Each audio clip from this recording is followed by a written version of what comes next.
Hopefully I share the sound.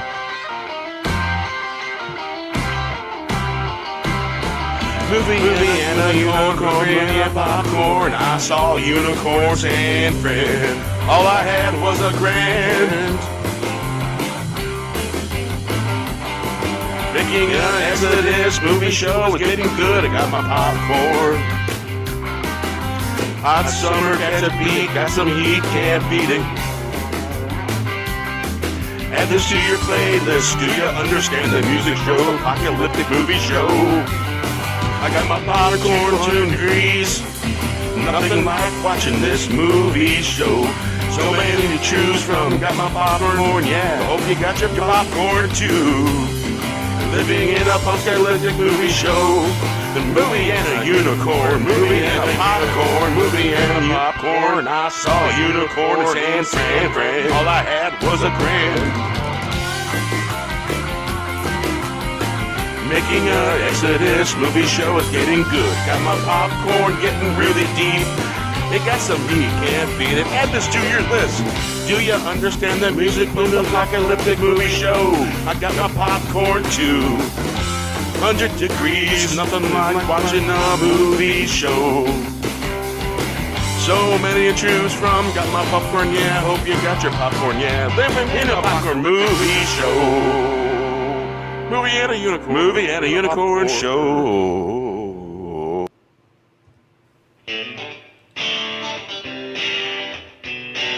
Now this one, everyone, has absolutely no reverb in my voice.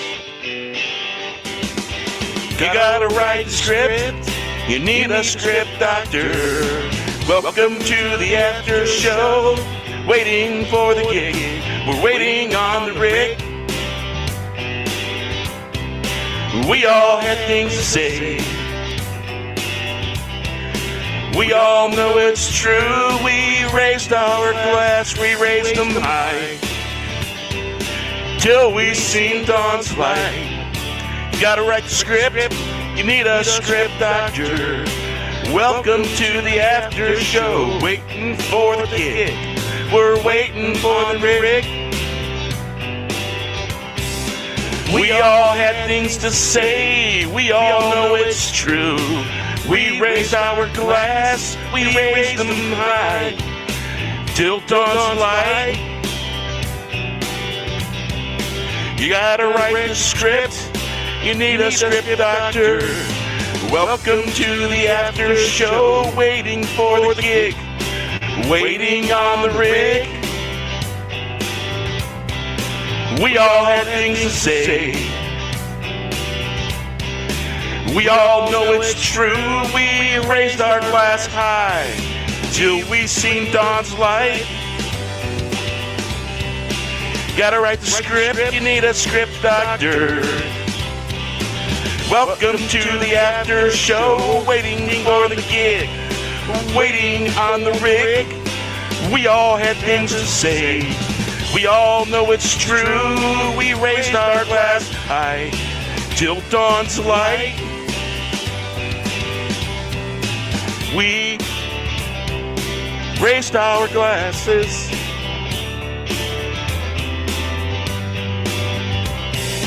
You gotta write the script. You need a script doctor. Welcome to the after show. Waiting for the gig, waiting on the rig. We had some things to say, we know it's true.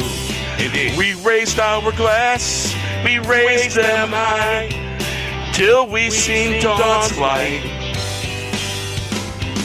You gotta write the script, you need a script doctor. Welcome to the after show.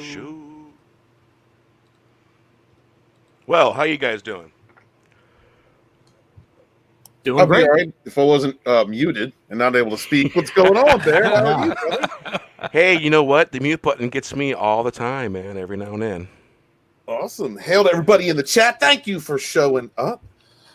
There was homework, and I didn't know that, but I've seen this episode like about 10 times. So that should be man. I love this episode. I've watched it 5 times in the last 2 days. Any excuse to watch it. Any excuse. Yeah. Yeah, my dad brought me up on it. That's the first thing that we ever bonded over, really. Yeah, That and my water dad, too. rockets. I did like water rockets. Yeah, me- same here. That's that. My father and I, we bonded over Star Trek. I was always into the sci-fi stuff. My older brother and him, they always went and did the shooting and hunting and stuff together. Yeah, me and my dad, we watched Trek together. We watched Doctor Who together too. Tom Baker's my favorite.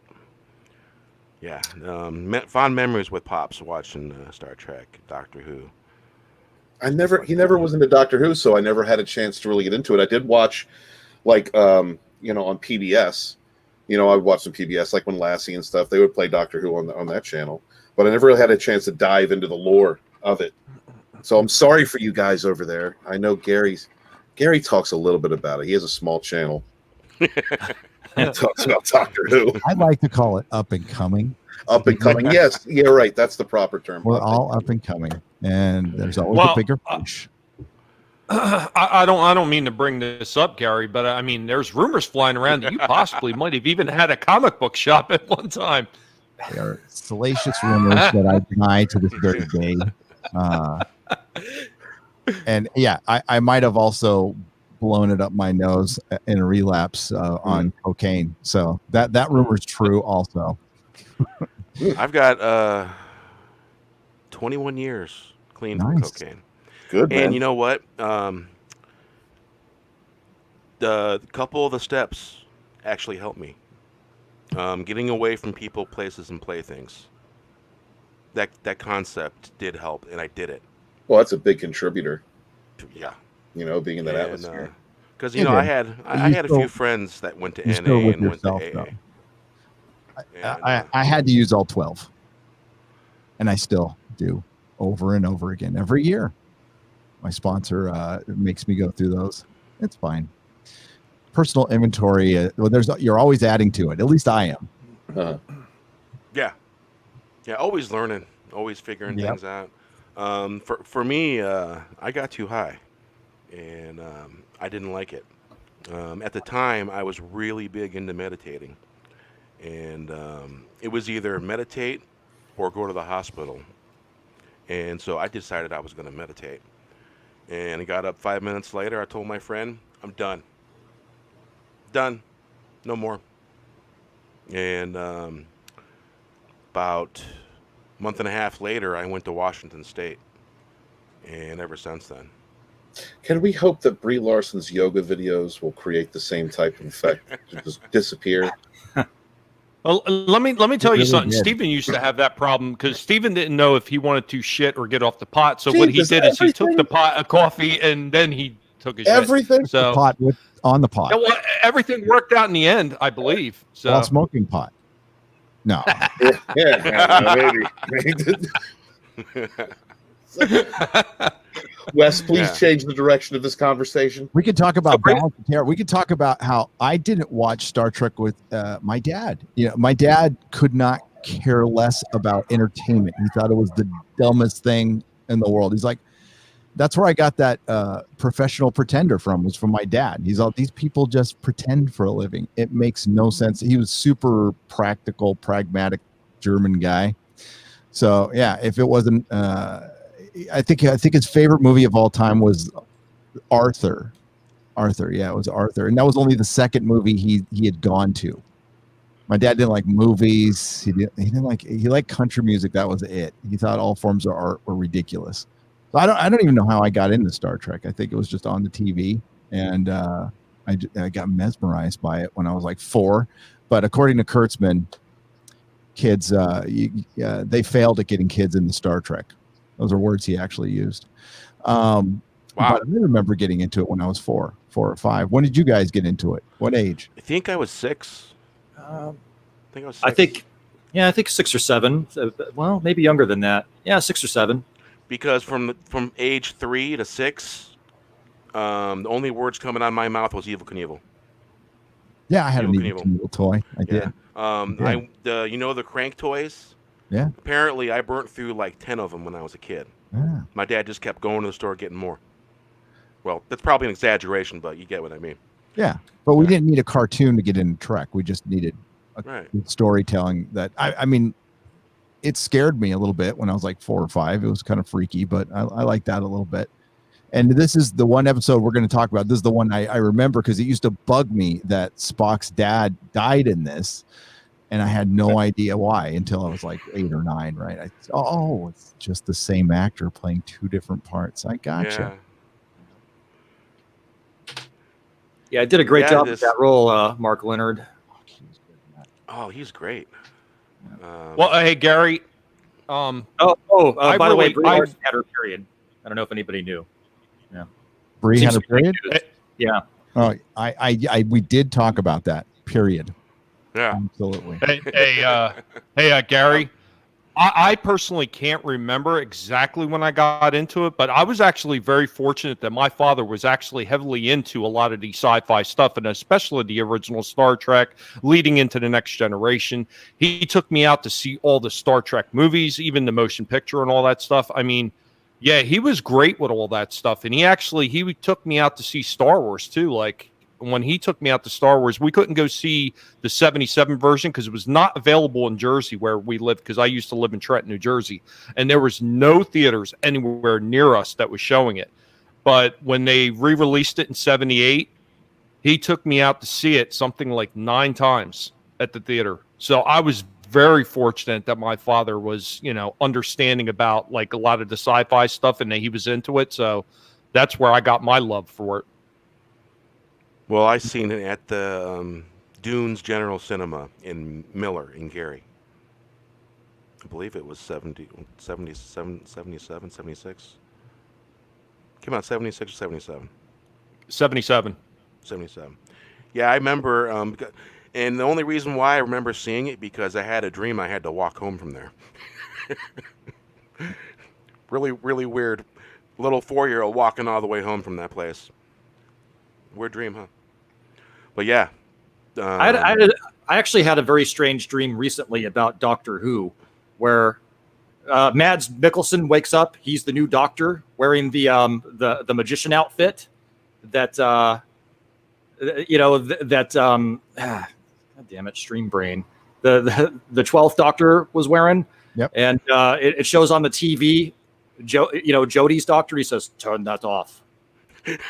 And then he proceeds with his companion to go look for the TARDIS. Nice. I thought that would have been a cool way to reboot it. That would have been.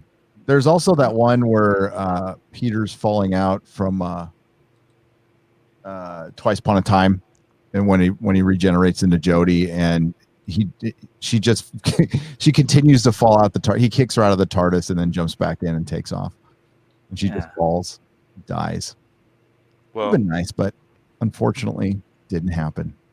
I knew Doctor Who was bad when my wife wasn't sitting up watching it, the first episode. I had a feeling about it.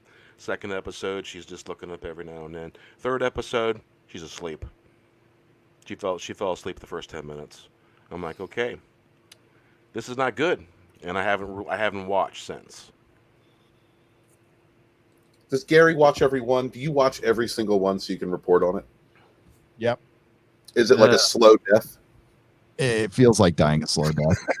It sounds like it. I'm thinking about the 23 weeks of Star Trek I'm going to be covering starting August 6th. And I don't know why I want to do this to myself. Well, I think that the fact that Lorena got an email from them, CBS All Access, that also had a link on the bottom that said to reactivate your account. I'm wondering how long it's going to take for them to put the first episode up on YouTube and then take away the comments and the ability to show the like-dislike ratio. Good point. I predict What's up, that's Thomas? going down. Hey, Thomas, congratulations, man. Heard you had a great live stream, Fourth Wave Community Chat. You were saying you had a great time, and I'm glad, dude. Glad. Congratulations. Yeah, I'm sorry I couldn't be there. Saturdays are Hey, so Thomas. full. What's up, Hey, Tom? Keck44, what's up? Yeah, I was in Thomas Gilkey's chat for a little while. I'd say That's good. congratulations.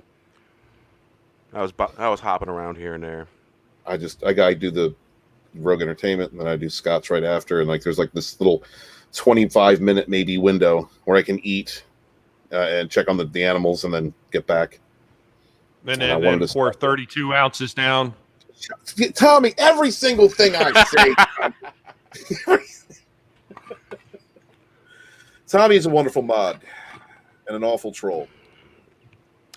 He's the best. Sometimes if there's shenanigans going on in your chat, Steven, it's me and Tommy having some fun. I know. I see you. I see you there, Bear. Oh, just a little bit of a prankster, man. I like to have No, fun. I'm glad. I want people to be interactive in the chat. And you know, a lot of times I'm more butt to the jokes than anything else. You know what? If you can't laugh at yourself, you can't have no fun, man. Dude, the chats make the show. Like, oh yeah, I've seen it just going up the little bit that I've come up and how sometimes it moves so fast and it's hard to keep track of. I couldn't imagine dealing with hundreds. Like Jeff or Gary, any of those guys do. It's gonna be hard to pay attention to. Got to be tough, when you see that chat flying by. Well, I mean, to pick out a conversation because you want to stay actively. That's why I really like Doomcock's. Was it Friday Night Frolics? Where he's just him.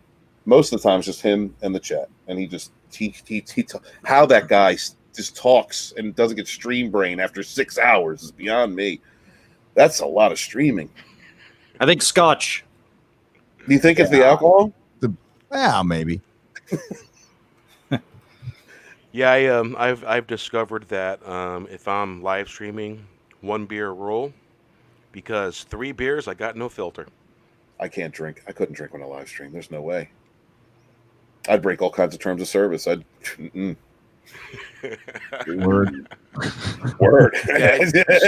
Yeah, I was. Steven, I don't know why you got to lie. I don't know why you got to lie, because every time you sigh on a live stream, that means that you're giving yourself another coffee enema. We've already established this on the Troublemaker stream, so don't even try it. Why do you have a fascination with my ass? Is the question. Like, what's going on, Tom? I don't have a fascination for it. I have a fascination for promoting this, because this is going to be big bucks for you, Steven. Your face and your ass plastered everywhere for the world to see. What do I got to still got to look forward to in Volume 2? Is this the kind of? I'm going away. I'm going on vacation before I launch that Indiegogo. Speaking of volumes, if somebody would have told me a year and a half ago that I would end up being a YouTuber and in a book, I would have told them, "I'll get out of here, you crazy." I never would have believed it. Or on a live stream with these wonderful people. I've got some of the best friends I think I've ever met, and I haven't even met any of you in person. Just from doing this and navigating the trolls, and it sure has felt like a little bit of family, huh? It really does. We got an awesome community. I love you guys. I love you, even Tommy, and he's a real. And according to Chris, he's another one. And honestly, she's another one. And Jane Theory, she's another one. Anita, if it John Talks chat, the entire chat. Sorry. If it wouldn't have been for Gary, I probably never would have become a YouTuber. Seriously. Yeah, same. Right, it's fun. Yeah. Really. And my code of ethics and the way I do things, I've seen the way you do things, and I try my best to live up to that. Because I've got some rules. We want our own Perry Chan. That's our goal. No, Perry Chan, it belongs to all of us, and we all belong to Perry Chan. Yes, that is the truth. He's awesome. He is, man. He's awesome. Brilliant, isn't he? He's a wizard. That one, the one where he's got Jeremy and Az fighting in the hallway. That is so good. 3 parts. It's It's and he does it so fast. I really understand that. Yeah, he could turn something around in a day, and I can't even turn a video around in a day. You kidding? Yeah, it's impressive what that guy does. But we love him. We love him. Yeah, he's great. Yeah, the best way to avoid the trolls is I don't engage ever. I don't see them anymore. I don't go on Twitter anymore either. So, and is that what it is? No more Twitter? Yeah, I used to only spend a half an hour a day. It creeped up to like an hour, and now it's like 5 minutes. Got you. Can't handle it anymore. You use that Parler, the new one? Yeah. Parler's. I like it. You could say whatever the hell you want. There's no boobs, so there's some people complaining about that, but I don't care. You can say whatever you want, and nobody's going to say anything about it. So it's what's up, DJ? That I like. free speech, no boobs. I mean, I don't like that trade off, but I'll accept it. Yeah, it's I do like my boobs. And I can't a lot of places you can get free speech right now. There's more places you can get boobs than free speech. That's how that is true. That's true. Hey, Gary. Sometimes Gary, would you say that the platform, the Parler platform, is a little bit harder to navigate? Because I created an account on there, and it just seemed a little bit like off-putting the way that everything is set up on it. It's in its infancy. They still have to get like the group chatting together. That's the only reason I use Twitter now, is to communicate with people. So it's still got a ways to go. It does. I kind of mess around on Twitter, retweet this, retweet that. I've been a little bit active, kind of politically, but I don't do that on my channel. I've been a little bit more outspoken on Twitter, but that's really the only place where I do that at. And we have a couple different chats where we like to have fun and all that. And nothing too serious. Right. Yeah, that's what we use it for mostly. So I'm sorry, Wes. Go ahead, buddy. Oh, I'm lucky in that I haven't really come across too many trolls lately. But I never do anything small. So when I do come across a troll, it'll probably be like a Renfus situation. I'm just waiting for that to happen. Mm-hmm.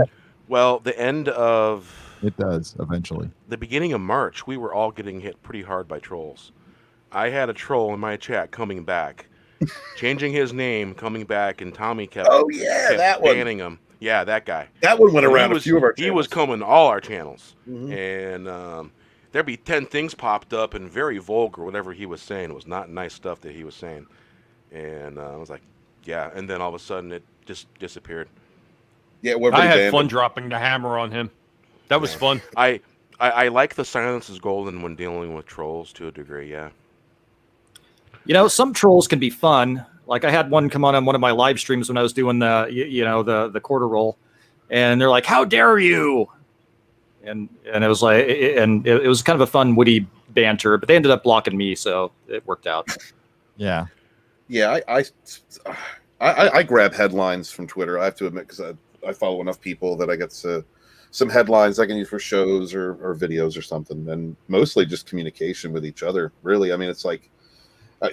You get to a point where you block certain people or you follow certain people, and you end up in these different groups, and so that's pretty much what I use it for. But I understand why people like Hambly just took a break from Twitter. He knows he's going to be back. Jeremy hasn't come back to Twitter. It's just it is a cesspool there, but a necessary one. Thank God. Can I just say hail and thank God for Data Racer 117. Yep. For everything he does, because he goes into the trenches to get stuff for us. And those of you that want to follow Data Racer, his information is below in the info. So, do you have an outline? How do you want to do the review of the episode? Well, let's just start with where they entered at. There's a marriage ceremony getting ready to happen. Captains, they have that pleasure of marrying people that want to get married. Mm-hmm. You got Scotty setting the camera up, and it's the first time I seen in early on in Star Trek where I had forgotten they had set up a camera, because we always thought that from sensors and all that they were getting all these images, and well, it was actual camera lens. Mm-hmm. I found that interesting. And then I saw two women standing in the doorway. I thought they were gonna get married. Then I realized I wasn't watching Kurtzman Trek. Real Trek. So. Kurtzman wouldn't have marriage in there. He would just have hooking up. Yeah. Yeah. And I thought it was interesting. The bride was actually kneeling down praying, because when she got up, mm-hmm. and I was like, "Wow, was she praying?" Because when she got there, she got down, kneeled down, and then she got up. I just thought it was one of those interesting things that happened. Yeah. And of course, if you think about it, when we get to the end, we can talk about how that was probably the most representative episode of Star Trek, even more than any Kurtzman Trek. Now, no, there wasn't a couple of guys kissing, but there was somebody praying, and then they had Uhura at the helm, so at the end. Yeah. Towards the end, so there's a lot of and Kirk chewing somebody out for bigotry. Yep. Towards Spock. And what's nice about that is that it's nuanced too, because the person that he chewed out had some very vital information for their mission, and he's like, okay, he didn't try to cancel the guy, he didn't send him back to his quarters. He's like, okay, So, thanks for the information about the bird being painted on there, but this bigotry doesn't belong on the bridge. There's no room for bigotry here, mister. Exactly. You don't completely shut the guy down, and Kirk understands why he tells the story of why, he's got a problem with the Romulans because he's lost a bunch of family to him in the original war, in the war that was 100 years ago. Right. Exactly. So Kirk being Kirk, he's just kind of teaching him, which is it's better to teach than reprimand, because you can get more miles out of a teaching than you can a reprimand. That's why he's the best captain. Well, yeah. And also because you can do a reprimand, but it's more lace it with teaching than you do anything. And I noticed a difference, a continuity difference.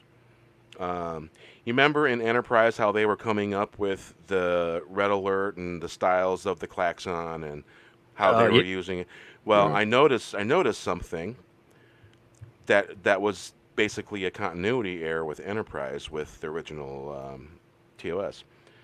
When they did the red alert, it wasn't automated on the Enterprise. It was announced by the guy at the con. He was announcing it. I thought that was interesting. Yeah. Because in Enterprise, when they set up the emergency alert, and then all of a sudden, if you went to red alert, everything was automated, and it wasn't really automated on Enterprise that I can remember in Kirk's era. Well, maybe that was just a change over time. I mean, right? Yeah. I think they started off calling it the read alert or something. The read alert, yeah. Yes, yeah, because Reed came up with it. Great character. Yeah, it was a good character. Enterprise, for me, the second and third seasons were the best. I know a lot of people say the fourth season was when it gained its stride, but I didn't particularly care for the fourth season. Hey, finally. Yeah, I'm one of those fourth season people. But I like the whole series. I enjoy it. Oh. Well, you know what I think the best thing about Enterprise was when it actually, when you talk about that, linking that gap in between the Next Generation and the original series, because it explains some of the things that you just don't quite understand going from the original series into the Next Generation. Like, why did the Klingons look the way they did in the original Star Trek, and yet they're got the cranial ridges and everything else in the Next Generation? Yeah. Enterprise explained all that very, very well. And the people that hate it, the people that hated on that show just because of that opening theme music and the fact that it didn't have Star Trek in it, I just thought that was kind of like, it was nitpicky, really. I'm gonna have to disagree with you there, Tommy. I liked the way DS9 handled it a lot better. I feel that was something that didn't even merit an explanation in my book. But that's me. I don't know. Yeah, what do you think, Gary? I was one of the guys that did not like the intro music to Enterprise, but that was about it about Enterprise. I liked Enterprise. Yeah, what do you think, Gary? I didn't like Enterprise when it came out, and it's because I was over prequels. I'm still over prequels. And I've learned to appreciate it later. After the first season of Discovery, everybody was telling me to go back and try it again. I'm like, all right, I'll try it again. I had a new appreciation of it, but at you the needed time, something worse. I was super critical of Brandon Braga and Berman. I freaking hated Berman by the end, and I apologized to him publicly on Twitter, saying I was wrong. You're right. I miss you. I would also like to take this opportunity to apologize to Rick Berman and apologize for calling him Rick Verman. FinalDeathStar. Star Trek Enterprise looks like War and Peace compared to Picard and Kurtzman Trek. Happy Spider-Man Day, Final. Shakespeare. Yeah, happy Spider-Man Day, everyone. Yeah. I saw it's Spider-Man Day. It is, yeah. Now, if it was Incredible Hulk Day, I would have known that because I had a Incredible Hulk subscription when I was 5. To what, a magazine? To Incredible Hulk comics. Oh, just the comic. Okay. So and eventually it just went away though. I was very sad, but hey, that's the way it worked out. Yeah, I had the giant. Remember the giant-sized Spider-Man, the Amazing Spider-Man comic book. Which you mean it came out? I want to say it came out Treasury edition or the giant size edition? Because there was annual, which were thicker, and then giant size, which were like an annual, and then there's the big one that's the Treasury edition. It's huge, man. It's it's larger than a laptop.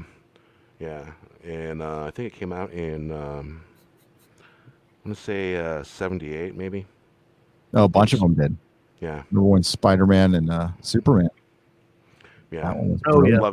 Loved Spider-Man. Loved the Hulk. Loved the cartoon, man. The Amazing Spider-Man cartoon. It was awesome.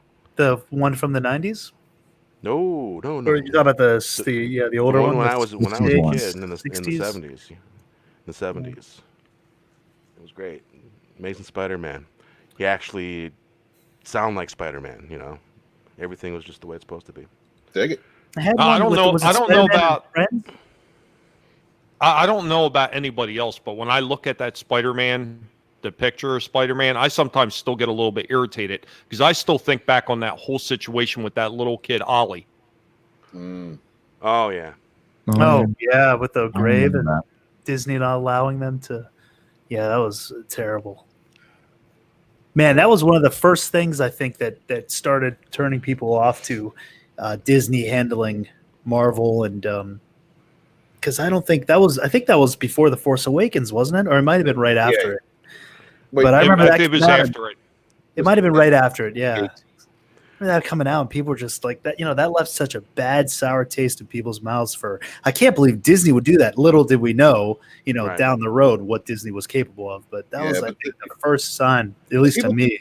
People try to bring attention to it, but there comes to a point where it's like, do you just let the family grieve, like let it exactly. I was that was a weird situation because the videos were getting suppressed, and then even I was questioning myself. It's like, God, I mean, are we profiting off this, right? Yeah, but so like I don't even want the because I didn't monetize that video. I donated 3 times what the video made to that organization, and and it sucked. Like I didn't want to. I mean, and afterwards I'm like, are we really doing any good? We're not going to beat Disney. And then we found out that other people, that there were headstones made, and people just did it. And it was partially the UK. They're so freaking bureaucratic over there. They got a license for everything, I think. Yeah. So if somebody would have done it in the States, nobody would have stopped them. Disney wouldn't have stopped them. So it was partially the UK, I believe. But yeah, the whole situation was ugly. It was freaking ugly. And it shows you corporate. I mean, just what Disney's about. And that was as turning off as anything they did with Star Wars. Agreed. You did a live stream about that, and all the funds you raised in that was donated. I remember that live stream. Yeah, we donated a bunch of money, and still got criticism. So, and that's fine. That goes with territory. But like 6 months ago, it was in a private conversation. It was brought up, like, why doesn't anybody talk about this anymore? And I said, well, it gets to a point where you just let the family. Yeah. That's a family thing. You got to let them deal with that. And you got to heal. You got to heal. Well, I know at one point, I was going to say, I know at one point that the father was actually reaching out to some people to actually go on and talk about it on live streams. So, I remember that about a year ago. That the father he was actively wanting to go on live streams to talk about it? I think he actually did. Yeah. One of the people he actually went and talked to, because I was still, at the time, I was still modding for him, was actually Black Angus before he became, That's right. Yeah. Well, the Black Death of. What? Another name we shouldn't so easily forget. What about Anas Abdeen? Any word on what's going on? Yeah, I was thinking about him today. Not a word. I haven't talked to him since I spoke with his lawyers, and they were trying to get the appeal across, and I talked to his lawyers for a good long time, and talked to Anas and got him his money, and that was able to. They paid for they found a former, not a Supreme Court judge, but below that, a federal court judge, I believe, was going to look at the decision and be like a professional to look over it to see if it's worth appealing. He came to the decision that it was worth appealing. That decision cost money, and that's what we paid for, was the $20,000. And I think Anas needed hundreds of thousands more to take on CBS. So I just think it's just kind of. Yeah, what they do is they outspend you, and it's as much as I love capitalism, and I love capitalism, there are flaws in our system that are being used against it, and it's these mega corporations that are, I mean, I hate to say too big because I don't want government to regulate them. I want human beings to self-regulate, Right. and but now all of these laws are written for, I mean, every politician is in the pocket of Hollywood. So they're no, I mean, people, you need to protect your work. You just need to. And Anas didn't. And in my opinion, he was straight up stole. I mean, there is so much evidence. Oh, there's no doubt. Stole that. Yeah, there's no Absolutely. doubt. Totally And he agree. got screwed. But he just got spent out of existence. That's what I believe. And I told him to take whatever money I raised for him, and I'm saying, like, just put it towards your game, dude. Just like, you know. But yeah, I've seen him posting screenshots and stuff every now and again. So he is working on it. That's good. That's Yeah. good. You know, They can tie things up in the court for years and years where, you know, I mean, you'll either run out of money that way or you just don't have the funds to pay for a high class lawyer. I mean, you know, there's multiple ways they can go about it to outspend you too. Yeah. And it just shows the ugliness of everything, and it makes you like hate Star Trek, and I was like, thank God I can watch Balance of Terror and enjoy it and not think about that stuff. And it was like a comic book industry. Once I got to know a few people in it, I'm like, oh, I hate this industry. This industry sucks. It's filled with a bunch of very bad people. And now it's public. So yeah, you constantly see this stuff, and you know, I don't mean to get all black-pilled on it and about it, because there's still good out there. There's tons of good out there. Like the people involved with the Orville are good. By the way, it's not canceled. Oh, I was wondering about that. So it's myself. not canceled. Okay. The Orville. I thought, you know, because he's got what Seth has his, like, what was that deal? Like a $200 million deal or something? I forget how much it was. So I thought he was just kind of levying it to move on, but it's not canceled. The thing about the Orville is that, you know, like my dad and I, like I said, we watched things like Balance of Terror, we watched TOS Star Trek together, and then we watched Next Generation, and like the first watching TOS was him showing me something he loved when he was a kid. And then watching TNG was a bonding experience because that became something I loved as a kid, and I got to do it with him. So I watched the Orville with my son. That's the only option that I have, like, for anything current. And he loves it. And so the Orville is Star Trek. It is the Star Trek we deserved. You know, and hail to Seth.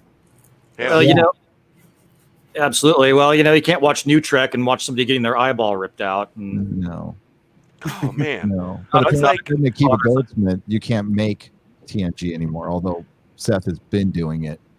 I think the show isn't out of the woods, I'll say. I mean, I asked him point blank if this was the last season of the show, and I don't know if I'm allowed to say this, but I mean, what I was told at the time was it's not canceled, and this was months ago. This was prior to the beer bug, and I was told to people need to show their enthusiasm for it. So, I mean, people are still making videos. I mean, it's hard when there's no material.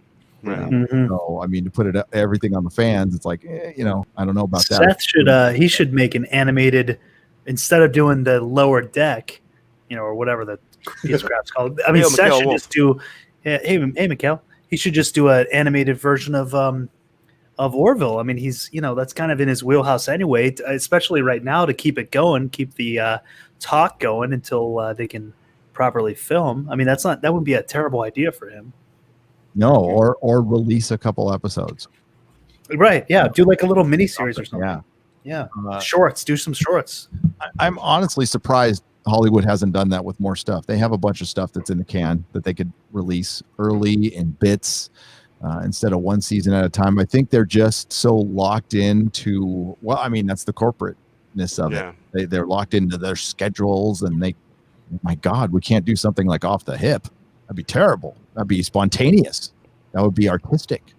Yeah, I would take this stuff and chop it up into little mini shorts, you know, and release different shorts to keep them going. I mean, that's with the Snyder Cut is what everybody should be thinking about right now. With all of whatever they have in the can, it's like, maybe we had a show we canceled that kind of sucks, but maybe we can fix it with a little tweak here, or have something to put out. because if they don't put out things, they're going to have more. What's going to happen is it's going to implode on each other. What the access media, the mainstream media are going to get bored, and when they're not, out there screwing up the public, they'll start turning on Hollywood. And we're seeing Ellen kind of getting right now. And there was a story. She apparently just came out and said she wants to cancel her talk show. Yeah. Yeah. Apparently Ellen wants in order to to save her brand or whatever. Can you self-cancel? I guess she's canceling Warren Ellis herself. did it. It's the first time. Warren Ellis went out and did it. So why not? I mean, look at the microcosm. What's, sometimes when YouTube channels slow down or get bored, they go after each other. Same thing's going to happen in Hollywood. They're going to start feasting on each other because out of boredom or lack of attention. It might be unintentionally very entertaining. Do you guys think Ellen have is probably the most shocking.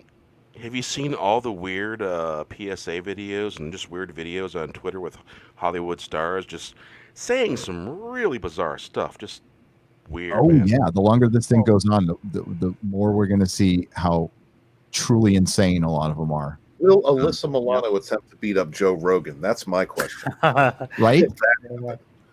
And she is so disconnected. I mean, Joe needed that, though, right after he said that thing about video games. But Yes. Yeah, people turned on Joe at the video game thing pretty quick. You don't mess with gamers. No. No, I Mark know. Wizard. That's The gamers have been really hyper for the last 10 years because they have been under assault by the game developers and the people that rate their games. So they're already in a hyper state. Look, this whole thing that we're in right now has gradually happened. I lie it out for you in my book. And it's been going on for almost 10 years now. And it's just, we're getting at a point now where they are eating each other up, just like Gary said. And I can't wait for the attention to shift from disrespecting the customer to disrespecting each other, because then maybe we'll get some competition and creativity out of these people. well, they'll all start joining the Phantom Menace.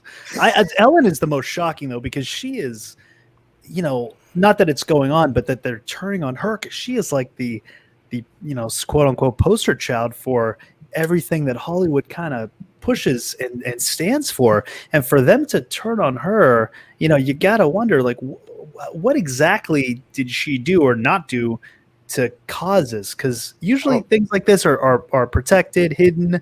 Well, she makes a few check marks, but not enough. Maybe there's That's the thing right there. When you play identity politics games, you win identity politics prizes, and she doesn't check off enough anymore. She's a white feminist. That's right, and that is on the S list right now. Could be some other stuff happening behind the scenes. Maybe toss her overboard. Don't look at that way. They don't get looked at.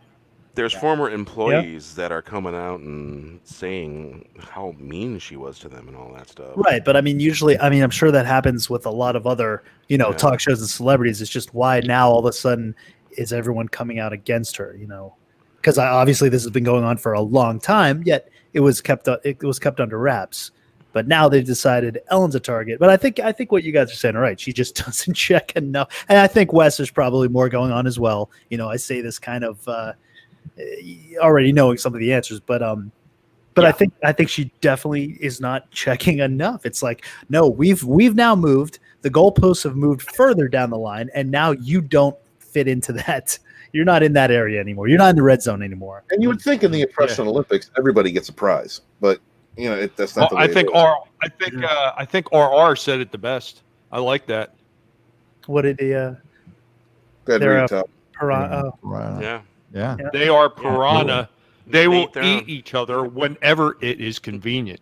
Exactly. It's absolutely even true. I think that prize has an expiration date. They get the prize, but it expires after a while. The prize is a bomb with a timer clock on. The boxes have changed. Yes. The boxes have changed. They keep adding them too. Like there's more stuff all the time. So right now the bar for hiring for virtue signaling is Batwoman actress season 2. That's the bar right now. She covers a lot of them. But she also is just identifies as what I think was bisexual, which is what problem they have with Ruby Rose. She also fits into that. So I'm kind of shocked that they chose her, because that was one of the big complaints was that she was bisexual, she wasn't full lesbian, and that was an issue. And now the next actress they picked, the same thing. Final, that was 2018. This is 2020. Yeah, this is so now it's okay to be. Now it's okay to be bi. Oh, now they don't like the lesbian, which is why Ellen's being canceled. No, see, the fact that she's black and bi. So if it was white and bi, there'd be a problem. And they'd also talk about how she's not Jewish anymore, but because the character's not Jewish anymore. But the character, but they made up for that by putting her in a van. They put her in a van. They down by the river. Yes, down by the river. Yeah. So they want diversity, but then they have the worst stereotypes ever. Yes, they got like Rafi, who's a crackhead living in a trailer, and then they've got some chick living out of a van with a dog. Yeah. I mean, Rafi reminds me of the neighbor lady that lived next to me when I lived in Gary. The majority. Speaking of Rafi, I found that actress is in Ash vs. Evil Dead. Really? Yeah, she's in that show because I'm going through that right now. She's in the second season, and she's not as terrible as she is in Picard. No, it's the writing. It's the writing. I like that. Have you guys seen that show? First season. Love it. I'm enjoying it because I'm a big Bruce Campbell fan. I loved all the Evil Deads and Army Darkness, and all his Bubba Hotep, everything he does. And man, it's done really well. Ash, it's too bad it got canceled. Well, you know what I'm starting to see with some of these shows that are coming out. I mean, now, of course, you're still getting some of these woke nonsense shows that are out there. I mean, it's at this point, it's almost unavoidable. But we're actually starting to see some shows where they're not taking it in that direction. And one of these is one of the ones that I talked about recently. And I know I was talking to Wes because he was talking about, he may want to talk about it at some point too, is that new Transformers series that came out. They could have easily gone the woke nonsense route with it. Now, here's the problem that I have with certain people. Some people actually they don't know nothing about the franchise, and then they want to claim, oh, well, it's got gender bending in it because they got these female Autobots. Well, these female Autobots were present in the original Sunbow cartoon. So everything that they did in this series, it paid homage to not only the original cartoon, but the original Marvel comics that started it all the way up to the IDW comics, which they borrowed heavily for the storylines and the plots. And they did not do any of that, well, woman is stronger or any of that trash. They actually just told a good story based on the original canon and not that Michael Bay Formers garbage. They told a real story that real fans would be able to get into while incorporating some of the newer stuff to get the newer fans interested as well if they had seen some of the newer cartoons and everything. This is the way it should be done. And I think people actually got to take the time and actually respect and let these people know that, yes, this is what we want to see, because Hollywood is not going to change unless they see, okay, people really do want to see that, and they're funneling their time and, and their investments into these properties that are paying the respect to everything. And I think that's one of the things that everybody misses. I think also the fact that we've been so beaten down, like we've seen, the agenda it's so prevalent in our faces that we're all so oversensitive, so for things like that come out, people are quick to jump the gun and attack them for gender bang and this and that without thinking, no, this did exist in the original. This isn't just gender bending for the sake of it. I think people are just kind of overly sensitive, and quick to pull the trigger. Because we've seen it so that when it has been overtly intentionally, changed. We did one Star Wars article earlier on Rogue Entertainment, and finally you saw the chat. There was just people they just like not interested, checking out. They're just depressed. They don't care about it anymore. It's awful to see, but Final's right. Like, even though the people, all the different fandoms that were once very lucrative, very energized. I mean, they were niche fandoms, some of them, but they were energized. They were invested in these entertainments, and they've been beaten up so much over the last 10 years that it's just, and then berated in some cases by the creators, or told they weren't welcome, or that the product isn't even made for them. And so it's hard to get excited for anything right now. Well, there's articles out there that are talking. there's articles talking about George Lucas's involvement in the Rise of Skywalker. Well, yeah, they're talking about it, and no one's really interested in it. And if they're saying there actually might be a Lucas cut, is what they're saying. Right. But, I mean, I think they're no trying one's to build, interested. Yeah, I think they're trying to. Well, I was saying this earlier on our show, Stephen, but I think they're trying to build off of the hashtag release the Snyder cut. You know, trying to build off of that and trying to get momentum into. I think they're just trying to reinvigorate Star Wars. That hey, there's a Lucas. You know, look at what happened with the Snyder cut. Hey, there's a Lucas cut. You know, I think it's partially a plan. That's what I'm afraid of. It's going to be natural. That's what I'm afraid of. Here's the problem for all the people that feel like they're beat down and that there is no more hope. Now, once you completely lose hope and you just lose sight of your voice of being able to speak out against what is wrong, and then also to be able to praise what is right when it is done right, that's when we all lose. Because once our voices are silent and are not heard anymore, that's when this trash is going to run rampant, and there's going to be no stopping it because nobody is actually praising it when it's done right. That's absolutely true. You got to praise what's done well. I mean, well, that's why I have vocally will continue to say Cobra Kai is probably the best series. Absolutely. Dealing with something that was established. They've honored the lore. They've changed it. They've kept it true to the characters.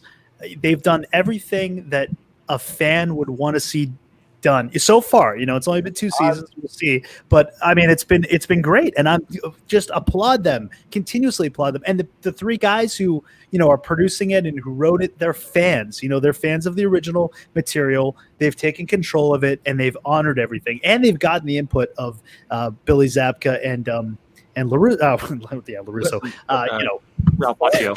If you're okay, you feel the same way about that show. I do. I'll tell you this.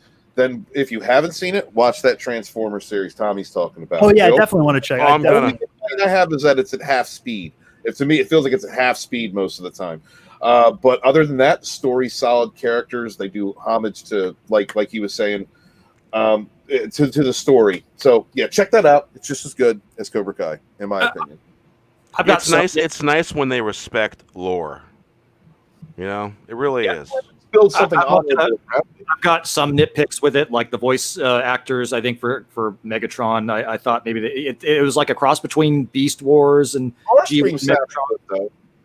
And then the score, I wasn't crazy about the score, but I mean the story is solid and it's a great story.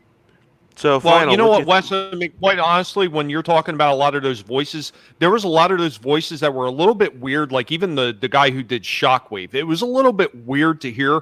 But considering how well everything else was done, I really can't nitpick over that because you're not hearing the original voices anyway. So of course they're going to be a little different. The only voice acting that I had a problem with that whole series was the guy who did Ironhide, because they made Ironhide sound almost like a young kid. And Ironhide was a gruff, old, grizzled veteran. Right. That's what he should have been. And that's what he always was. And yeah, he wasn't in this series. That was probably one of the few things that I didn't like about it. Even the guy who did Megatron, I really didn't think it was that bad because he still kind of pulled off that raspy undertone that Megatron has always been known for. So, and I'm sorry. No, go ahead, Steven. Another thing that I did like is how they had the Decepticons. They were basically one. Like Prime is just running a resistance at this point. That power, they showed respect to the power of Megatron. Like they didn't treat him like he was, a bitch. In that first fight he has with Prime, he whoops Prime's ass. Yep. I mean, they really give you that sense of like, Prime's an honorable guy. He's one of the strongest out there, but he's not as strong as Megatron, to the fact that the Autobots weren't really built for war. The Decepticons they were built for war. They were built to fight one another, and they were gladiators. So I really enjoyed that. They didn't, even though it's like rated Y, and you could tell it's definitely for all ages. It had a dark element to it that you don't see in modern cartoons. You used to see them in 80s cartoons, but you don't see them now. Yeah. The next thing that I am apprehensively looking forward to is the Masters of the Universe cartoon that Kevin Smith has been writing, because now especially because now with the Transformers, as you guys are saying, have kind of done it right. There's already been a lot of skepticism over this Masters of the Universe, that it's going to be Tila pretty much, kind of her show. She's going to be trying to find the Sword of Power to get it back to Prince Adam so he can turn into He-Man. If he's not going to be He-Man in the majority of the show, I don't know how that's going to play. I got a question. How many scenes did we get into Balance of Terror? One. Okay. They're getting Before ready we get to back into that, I am kind of curious. Gary, what's your favorite episode of the Orville? Oh, Identities Part 1 and 2. I love Identity Part 1 and 2. And if in the first season, actually it's about a girl. I think that one covers a lot of very interesting things that, especially the way it ends. And it definitely ends the way, well, not the way you would think. And it also made you think about, more than just like rights you have as a baby. It covered a lot of things. Covered abortion, covered transgender, it covered property rights. It was weird. It was a weird episode, and it made everybody uncomfortable. So those are the kind I like. Every time we bring up, we've been talking about these episodes now on this show for a while, and every time we watch an episode, I keep saying, look how progressive it was. It was way ahead of its time. It dealt with these issues before they became trendy to deal with these issues. It naturally, and it was always done in a way that was Star Trek way, though. So it didn't beat you over the head. If they would have dealt with these issues in a show now, it would have just ended that, okay, well, there's just a bad guy, like we were talking about in Balance of Terror. The bigot asshole is actually not a complete asshole. He's got motivations behind his bigotry that he gets over, by the way, a little bit, towards the end. And it shows that, we're just complex human beings. We have, views on things that we might think we're right on. We might not be, but we have to be willing to be open to that. So it wasn't preachy. It was, I had people complaining. And when I did the live stream, and I just said, listen, I respect your opinion, but I'm not going to see woke in absolutely everything. But the shift in Hollywood now is that instead of exploring another side of an issue with the kind of empathy that they love to give lip service to the other side, to show, hey, we're showing you the story and we're trying to show it with respect. It's, no, this is how you're supposed to think now. This is just flat out how you're supposed to think, and you're just wrong about everything. Yeah, right? or it's you watched it wrong. Or you didn't understand what you watched. I just saw, I can't tell you how many freaking tweets I get every single day telling me I don't understand Doctor Who. I've never understood Doctor Who after I watched it or Star Trek. It's like, okay, you're right. I didn't understand what I was watching. I'm just going to close down the channel, retire. Supremacist science fiction. I was wrong. Wackos. Wow, it's not supposed to be about science fiction. It's supposed to be about the soap opera.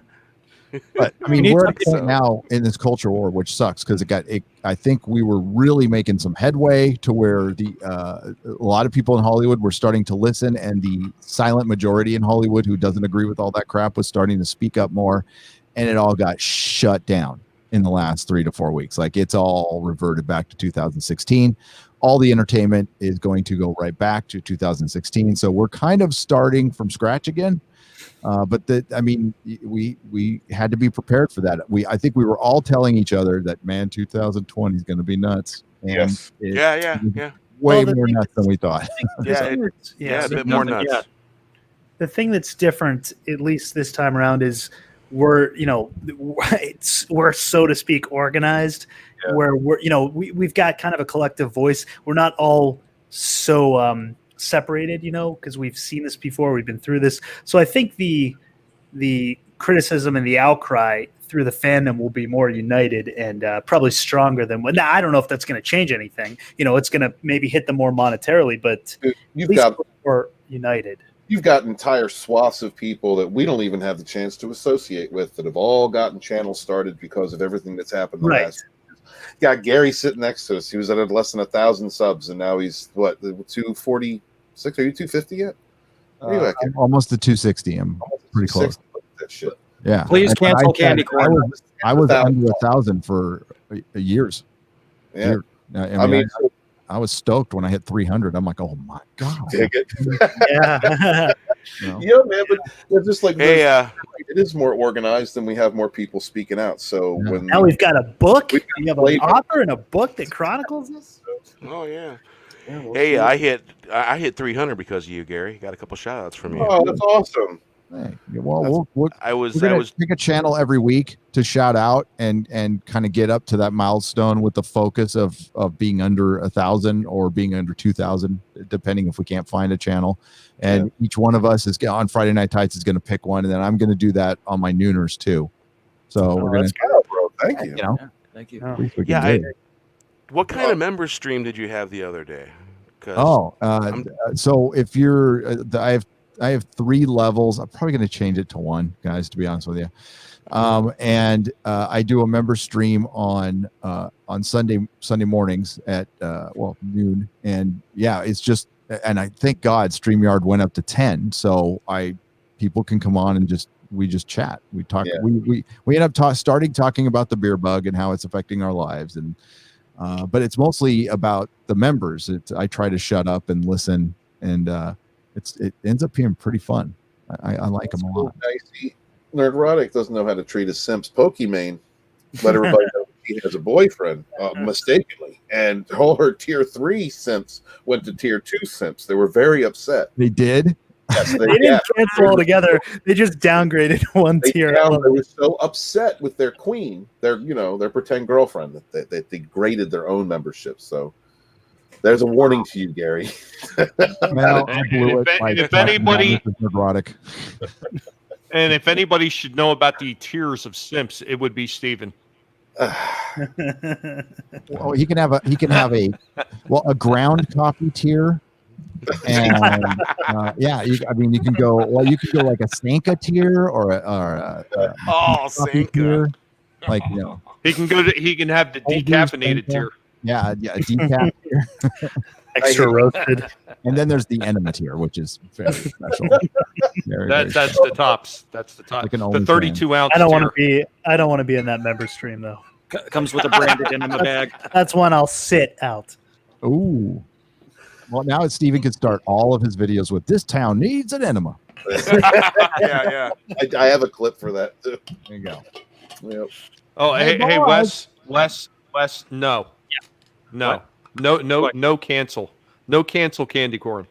I don't. How does starting out with? It's not even October. Team candy corn. Where did this come back? Speaking of coffee, how did this come back? That's it. I come from a long line of white trash who loves candy corn. Okay. I was one of the defenders as well. I do like candy corn too. Yeah, I like candy corn too. Oh man, I was at the store before this whole thing happened, when they still had the bulk bins, and they've got gummy candy corn now. Oh, wow. Gummy candy corn. I'm going to do something special for you, my friend, and I'm going to rework your music for the end of your video where you say, give me money. It's going to be, give me candy corn. You're free to start a parody channel. I see I'm outvoted here. Yeah. Everybody loves candy corn. Captain Kirk loves candy corn. It is sugary goodness, Wes. So, FinalDeathStar, we were just right out of the marriage ceremony that didn't happen because it was interrupted so close by the alert klaxon. So close. Yeah. Almost married. Yeah, I do. We're almost there. Yeah. Did you notice when Kirk was given the marriage, they gave him that Joan Collins lighting right around? Oh, yes, right around the eyes. Yes. Yeah.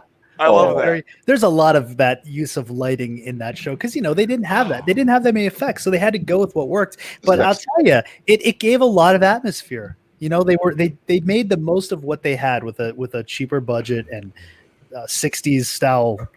Yes, they did. Set pieces. It worked. Gary, until you mentioned the Joan Collins lighting, I never would have known that it was called Joan Collins lighting. That's just I just like the lighting and the effect. Yeah. Yeah. And did you notice on the bridge, when Kirk's on the bridge sitting in his chair, they do the same thing a little bit. They got that little bit of lighting going on. There's a scene where Uhura gets up and her skirt is hiked up a little bit. Uh-huh. Right before she sits down on the at the helm, and I'm like, I saw that, and I'm like, oh, that reminds me of, because I remember that scene from when I was a kid, and you couldn't pause back then, right? You know, it was live TV, and you just had to use your thing called a memory, and yeah, I remember that. It seems like that, and with Marion on the sub and Raiders of the Lost Ark, you know, that's when I knew I liked girls very early on. So Leia in the well, Jedi. Wes, it's funny you should mention that particular scene, because Wes and I, we did a party watch the other day in a yard, and I'm like, Wes, did you see that? And so I backed it up and I paused it, and he's like, oh my, yeah, Yeah, her butt was hanging out of there. Yeah, in the 60s too. very toxic, Scandalous, very scandalous. yeah. Yeah, So, my favorite scene is we were talking about the bigotry that Spock was experiencing, and I think when he came back on the bridge with his black mask and said "No justice, no peace, defund the Federation." Yeah, that's right. That didn't happen. That did not happen. That was my favorite. That's right. scene.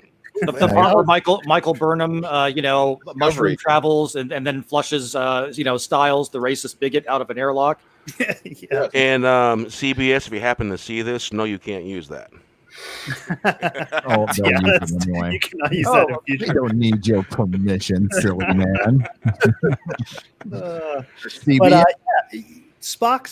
Spock's reaction, of course he's a logical guy, so he doesn't let emotion, take control of him. But it was just kind of, he just kind of looked, and it's to the audience, it said all it needed to say, that this is wrong.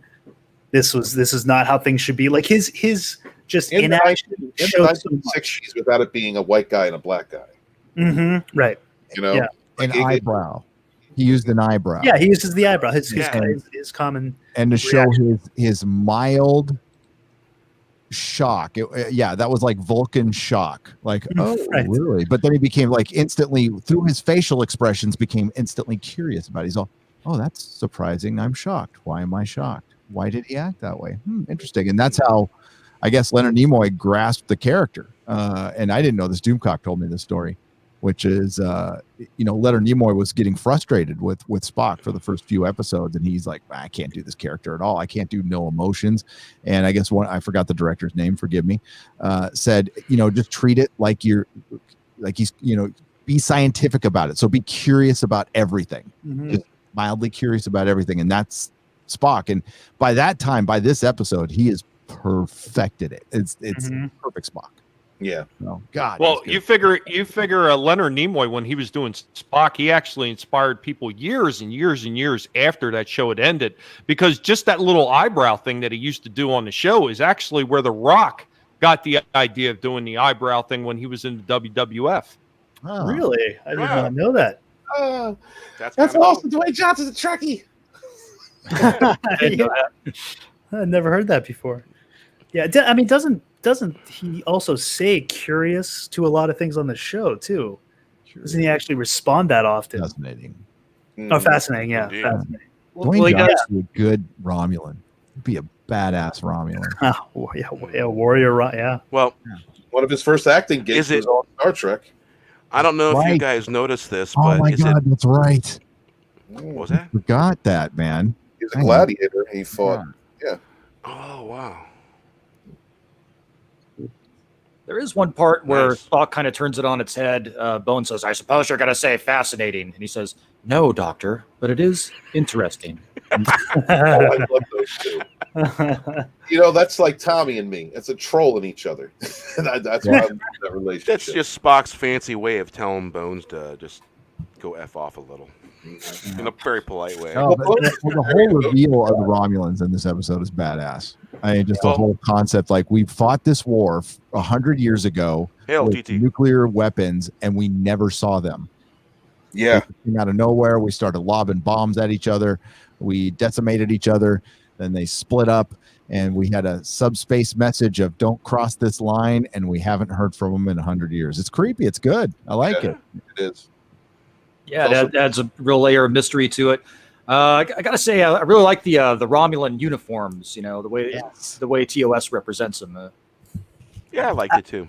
I like their bridge too, where they're all like huddled around this one little. It's You in know, you one don't room. really ever see it, but it's like, what are you doing? The How whole is that time. Yeah, controlling? they're all like in a huddle. Yeah, right, yeah. around It this doesn't. thing. And Right. there's what they're on. Well, they can't go that fast, right? So they were on. Why am I blanking on it now? Impulse power for the most part, for subspace or whatever. So they can't warp because they're using all the energy. So I always imagine they're just like being tactical there or something, but it worked. It works. Yeah, visually it works. I noticed that part too when they were talking about their energy reserves. And it shows the difference between, that style of commanding the spaceship compared to like the Enterprise and the Federation style, which everyone has their own space and they've all got their own duties. There you feel it's like they're kind of more in union, working in union together, I guess. Right. Did you catch the reaction on Spock's face when the Romulan, they somehow got him on the view screen? Oh yeah. And that's the first time. So canonically, that was the first time anybody had seen a Romulan, including the Vulcans, right, in the TOS. So, well, they're like, well, they must be from us, and that comes up later, which is cool. Spock says that in the episode. They talk about that. And it's also an actor that's Mark Leonard, who was in the series for a long time after that as Spock's father, and that kind of, I don't think it. In isolation, it's what it is. But I mean, when you get into the later Star Trek series, you see a lot of reoccurring actors from the movies coming and playing different roles. Yep. Like it's just like where the beginning of that culture of Star Trek started. Looking back at it, of just people coming back and doing different roles, being a part of the different projects. It also shows you how small Hollywood was. So wasn't Outpost 4 like the fourth outpost that the Bird of Prey had destroyed? No, because it was just Outpost 4 because it destroyed Outpost 1, 2, and 3, and 8, right? So so there was still some left, right? And that poor guy in 4. Ooh, buddy! And I remember him saying they were 9 miles underground, and the asteroid was made of iron. Yep, that's a hell of a weapon. The plasma weapon, such power. Immense power. So this is before they had the idea for photon torpedoes. Oh, that's one thing I noticed is when they say fire phasers, it has the photon torpedo. I guess it's a continuity error, but I can live with it. Good storytelling. I can forgive a lot. Awesome storytelling. Well, see, isn't that funny how that happens? Good storytelling, and you're able to let things slide here and there. Yeah. Well, I mean, we might see a revisit to that. With Hollywood having a lot less money, starting, I don't know, now.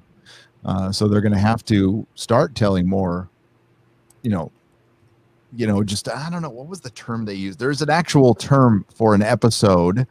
Oh, what was it called? They've done it twice or 3 times in Doctor Who, where they were filming a 2-parter.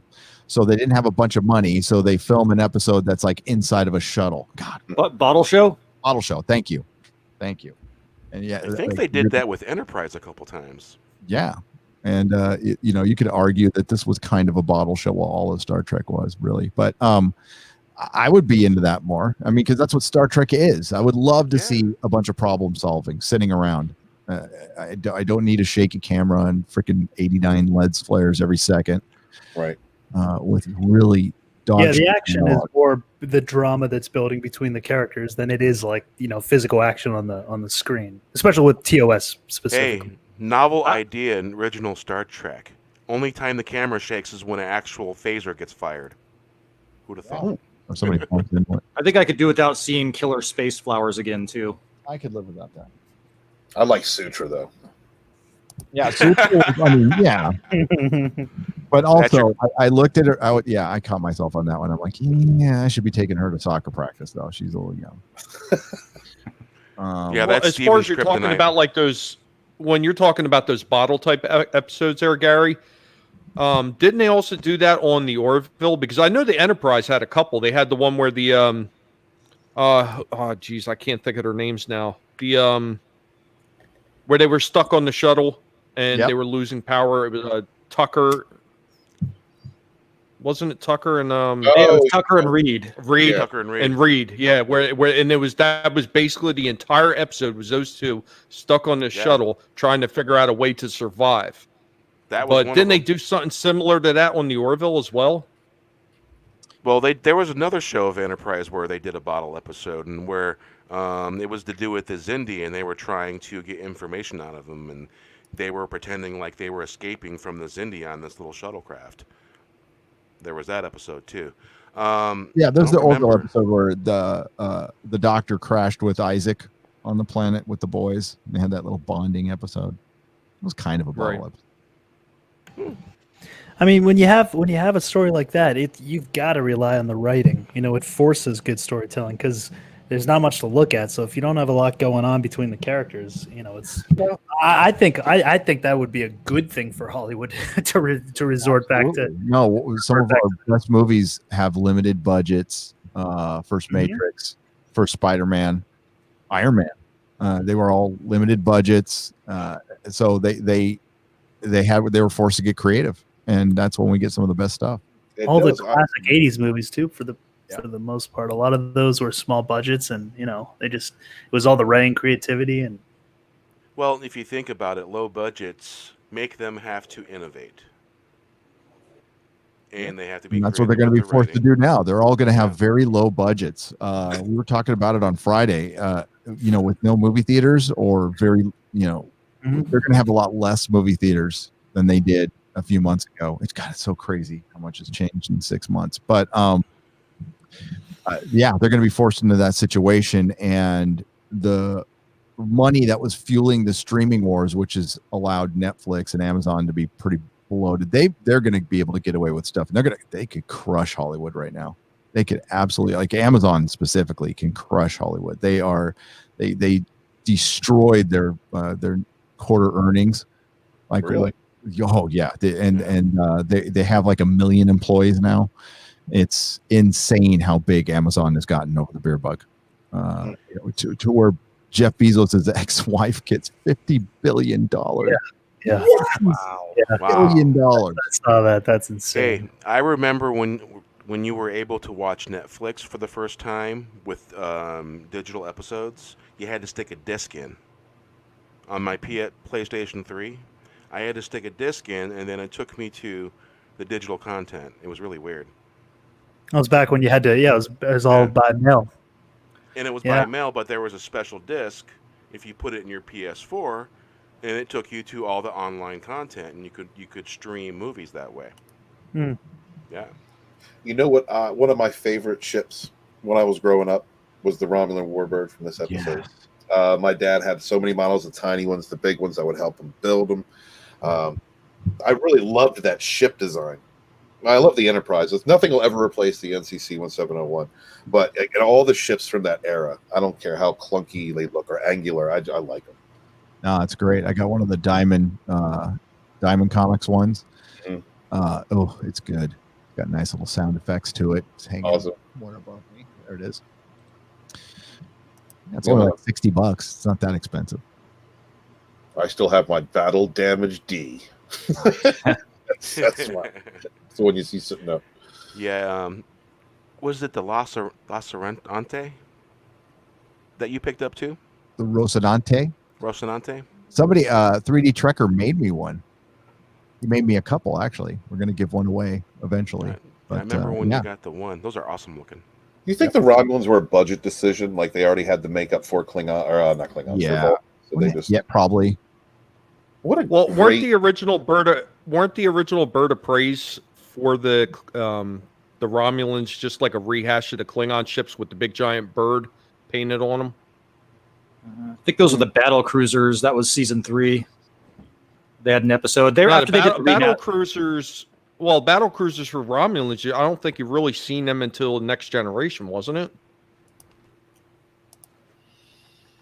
Yeah. I think of the Enterprise. They were them big giant green ships. Yeah. Like the one the Chancellor would ride. Yeah. Well, I mean, before that, they were mostly what I guess. Well, you had the Warbird from the Search for Spock, and then don't forget the Bounty, right? Yeah, the bounty. Well, I guess in the script they were originally supposed to be the Romulans for Star Trek 3, and it was changed to the Klingons. Yep. Well, I mean, Christopher Lloyd is a Klingon to me. That is the proto Klingon. Yeah. John Larroquette did a great job. Yeah. It's so funny. Like you look at those guys with the makeup on, and well, especially John Larroquette. It doesn't. You can't. Well, he comes off as smug because he was doing Night Court during, right? Yeah. So he has like a smug air to him, and then Christopher Lloyd just arc, man. He was great.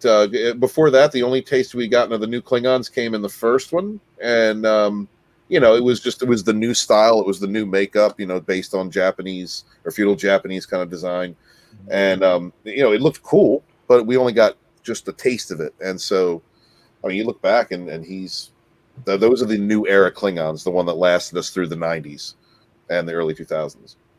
And Tiny Zeus Lester did an awesome Klingon, I want to say too. Yes. The Rocinante, isn't Rocinante Don Quixote's horse? Right? I think it's Don Quixote's horse. Tilting at windmills. Yeah, it's been a there while are since I four read lights, Sega. You're absolutely right. You're absolutely right. I'm not going to get into that episode. All right. Well, So it's apparently, cat and mouse. The whole episode is cat and mouse. They can't figure out the cloaking device. They figure out that it will be. It takes large amounts of energy, so they don't know if they can actually see the Enterprise or not. So they decide to shadow them a little bit. But you find out we almost have a Romulan equal to Kirk.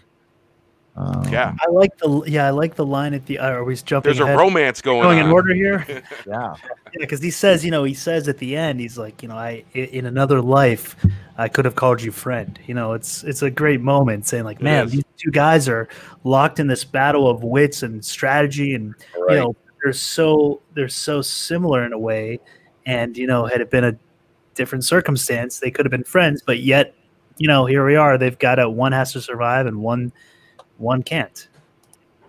I mean, he could have, but it was because of their own. Got to have that Wrath of Khan feel to it. Now that I think about it, yeah, it really does. And then you even get into just it brushes on Romulan politics and how their state is set up. And I mean, there's just a lot they packed into this episode. I mean, more in this single episode than you get out of all of Kurtzman Trek.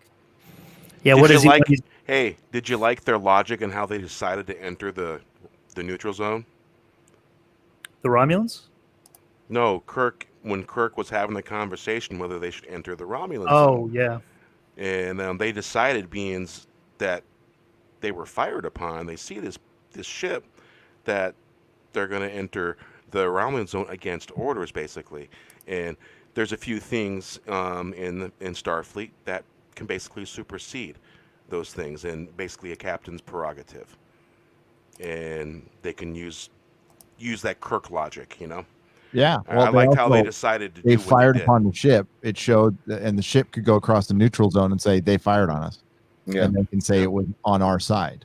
So they're like, crap, now we have to destroy it. And but Kirk took a risk going in there because we didn't get confirmation of that until afterwards. But he knew he was right because he's frickin' Kirk. Yep. Yeah, and again, subtle storytelling. They set it up, and then when he gets back, Uhura's like, oh, we just got word from Starfleet Command. They say whatever you decide is fine. Yeah, at the end. Yeah, after they got done, and he just kind of gives that little Kirk smirk. She comes in, right? He kind of looks back and smirks at him like, told you. Don't go against Kirk. And then you have on the other side, they're pressuring him to attack when he says, we can't win this. He's too good. We can't win. And then I guess it's his Spock, his number 2 says, then allow me the honor of the kill. And you're like, oh my God, like that's what's at stake here. He does not, because that's their law. Is they have to attack. They cannot retreat. And if the captain does, then his number 2 or someone gets to murder him as part of their rules of engagement. I mean, that's intense. And it is a little effed up that the outposts and the Enterprise were considered expendable. So that's why they didn't go to war after that. the Romulans did come and destroy 4 of the Federation or the Starfleet's or Federation's outposts and did nothing about it. They did go back a couple centuries later, though, Gary. Yes. Saved them from an Weren't explosion. they the United Earth Alliance at that point? Because I always remember they would identify themselves as the Earth Alliance. I remember hearing an episode, a Kirk episode, where they didn't identify as Federation. I thought it was kind of odd. I thought they did. United Earth ship, I thought they may have said. Yeah, that's it.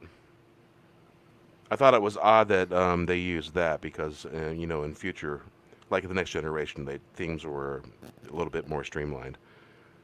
But I found it interesting.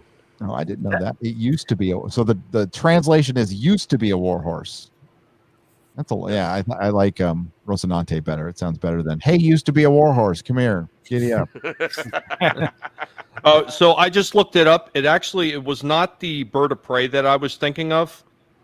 It was the battle cruisers. The battle cruisers were a rehash of the old Klingon battle cruisers. Mm-hmm. Yep. That's what I was thinking of. Wasn't that a D9? D7? D7? Yeah, in the remastered Enterprise incident, they have a bird of prey there with the 2 battle cruisers, but in the original, it was all battle cruisers. I have to say, seeing Uhura at the con is pretty cool. That was pretty cool. Yeah. She was holding her cool at that point. She was she has that oh my God. Michelle Nichols had that just sexy look. She had that, just of confidence, and that's a woman right there. She was demure, for sure. Class. Yeah. She's definitely better at piloting a starship than Counselor Troy, that's for sure. Mm-hmm. Well, that's why you don't give a woman the keys. That was a joke among the cast. Well, we saw what happened when the first female doctor piloted TARDIS. She crashed it. Oh, yeah, I went completely wrong. Yeah. McCoy's got one of the nicest moments in that episode as well, where where Kirk is kind of, it shows himself, he's second guessing himself. He's not as confident as you're used to seeing him. He's like, what if everyone's waiting for me to make this decision, and what if I'm wrong? It's a nice moment for Kirk too. You see kind of the vulnerability that he has, because he's used to pretty much being a little arrogant and sure of himself, confident. But you see this moment in this episode where he's kind of doubting himself, and then McCoy gives him that, in this galaxy, there's a mathematical probability of this many Earth-type planets and this many, galaxies and all this. And he says, there's only one of each of us. Don't destroy the one named Kirk. And that's a great moment too. I love that. I love the way that he delivers it, and that whole scene is just really, really well written. I was thinking about that too. I was thinking, man, somebody needs to send that to Kurtzman, but he probably didn't watch the episode. So you have to tell him what episode it was in. Bones is a real good equalizer sometimes. Mm-hmm. Mm-hmm. Yeah, it was point a great out the scene. things that one can't see. Great at it. Yeah. Another monster. Yes, Christopher Plummer was great as a Klingon in Star Trek 6. Yes. Absolutely. And he was kind of that... See you later, Adega. Have a good one. See you, Adega. See you later, Adega. Thanks for hanging out. He was... I don't know if he was just like a different... I don't want to say breed, different race of Klingon, or if he was like partial transition from the old TOS Klingons to the newer style. And I think the reason they went with that look regardless was because it was more familiar to TOS fans. It was going to be a Kirk versus a Klingon, the old enemies. So that's why I think they changed that look on Plummer. Well, on the DVD extras, I guess Christopher Plummer didn't want to have ridges and hair, and so it was actually a selfish move. Yeah, it was written into his contract. He didn't want that. He was that was in the movie, right? He wasn't in the series or any. It was. He was in the movie. Yeah, in the movie. I think it was in a video game too. Discovery Country was really. Oh, it's in that video. Okay. So we're at a point in this episode where the Romulan commander and Captain Kirk, the Enterprise, they're playing shadow games with each other. They're matching in matching course, so that way it looks like they're just an echo of the Romulan ship. They're waving their dicks at each other. Yeah. Pretty much, yeah. And the Romulans like that's either our Echo or that captain's really smart. So Atura was attempting to interpret the Romulan signals because one of the subordinates sent out a coded message. And they were able to, I guess that's how they were able to, get onto their view screen. That's how they were able to see who they were fighting. All right. So as many times as I've watched this episode, it's very open to interpretation. Why did the Romulans pick this fight to begin with? They talk about it a little bit at the beginning of the episode, but again, it's really open to interpretation why they're even there, and they decided, hey, let's just go blow up some bases. I think they wanted to test them. I think it was a calculated risk on their part to test the Federation, what they would do, their responses. Plus, wasn't the weapon they were using new? Yeah. Yep. Right. Well, I mean, the Romulans are an aggressive species. They're also, they're calculated people. So, maybe they had been stale for too long. They had a new weapon. They wanted to use it. They had an excuse, and they wanted to test the response and the resilience of the Federation, and they got kirked. Yeah, I think it was to test the Federation's mettle and see what the response would be if they could, if the Federation would have, made concessions, or whether the Federation was willing to go to the mat to defend their territory. And they took a bloody nose, Yeah. Well, both Federation, they got spanked. I mean, in the end. Well, I mean, they both had a bloody nose because the Federation lost, 4 bases and 4 bases versus 1 ship. Yeah. I think the Federation got it a little bit harder. I think they took more. The Romulans have a history of testing certain situations. Well, they're jerks. They're like Tommy. They'll mess with you just to see what kind of reaction you're going to get. What's great about this is that the season 1 TNG closer, the neutral zone, it really it calls back to this episode a lot, and so that's good storytelling as well. But absolutely, you want to move forward, Bear? Yeah, let's move forward. Well, basically, we'll go to the briefing room where they're all talking about the Romulan weapon that basically goes through everyone's protective shield. Scott, he's talking about the power of ship's impulse and style urges an attack, arguing that the history running would guarantee war. Spock agrees, pointing out that the Vulcan had begun to colonize space before giving up its warlike ways. And the Romulans are indeed descended from ancient Vulcans.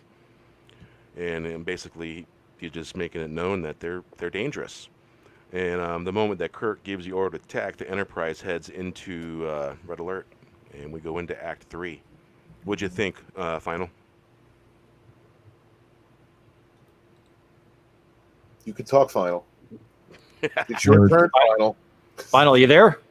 Final. Maybe it was really. That was it. Final. Technical. Name is Final. Yeah. I thought the part in the briefing room where Spock and and Styles, the bigot dude, are in there. Yep. And Spock comes down on the side of making the case to be for an aggressive posture to go after them and destroy them. I thought that was brilliant storytelling because Spock, if Spock had a lot of pride and took offense to what Styles was saying and the way he's behaving towards Spock, a lesser man would be offended by that and push back and maybe just to make a point. And I thought that was very well done. I was, if you've seen this for the first time, that might come as a surprise. And it says a lot. It's 3-dimensional storytelling. And it's one of the best moments of this already awesome episode. He essentially agreed with Styles, and I think Styles was just like, really? Wow. With expression all on his face removed, with all emotion removed, he knows what he's up against because he knows he's basing this all off of Vulcan's past. right? And he knew how brutal that was. So, yeah, and it, honestly, that's probably what they ripped off at the beginning of the Battle of Binary Stars. It's the first episode. Is that the first or second episode of Star Trek Discovery and the Vulcan Hello? I'm sure that's where they got this from. Yeah. So, apply oil cream vigorously when exposed to STD. Yes.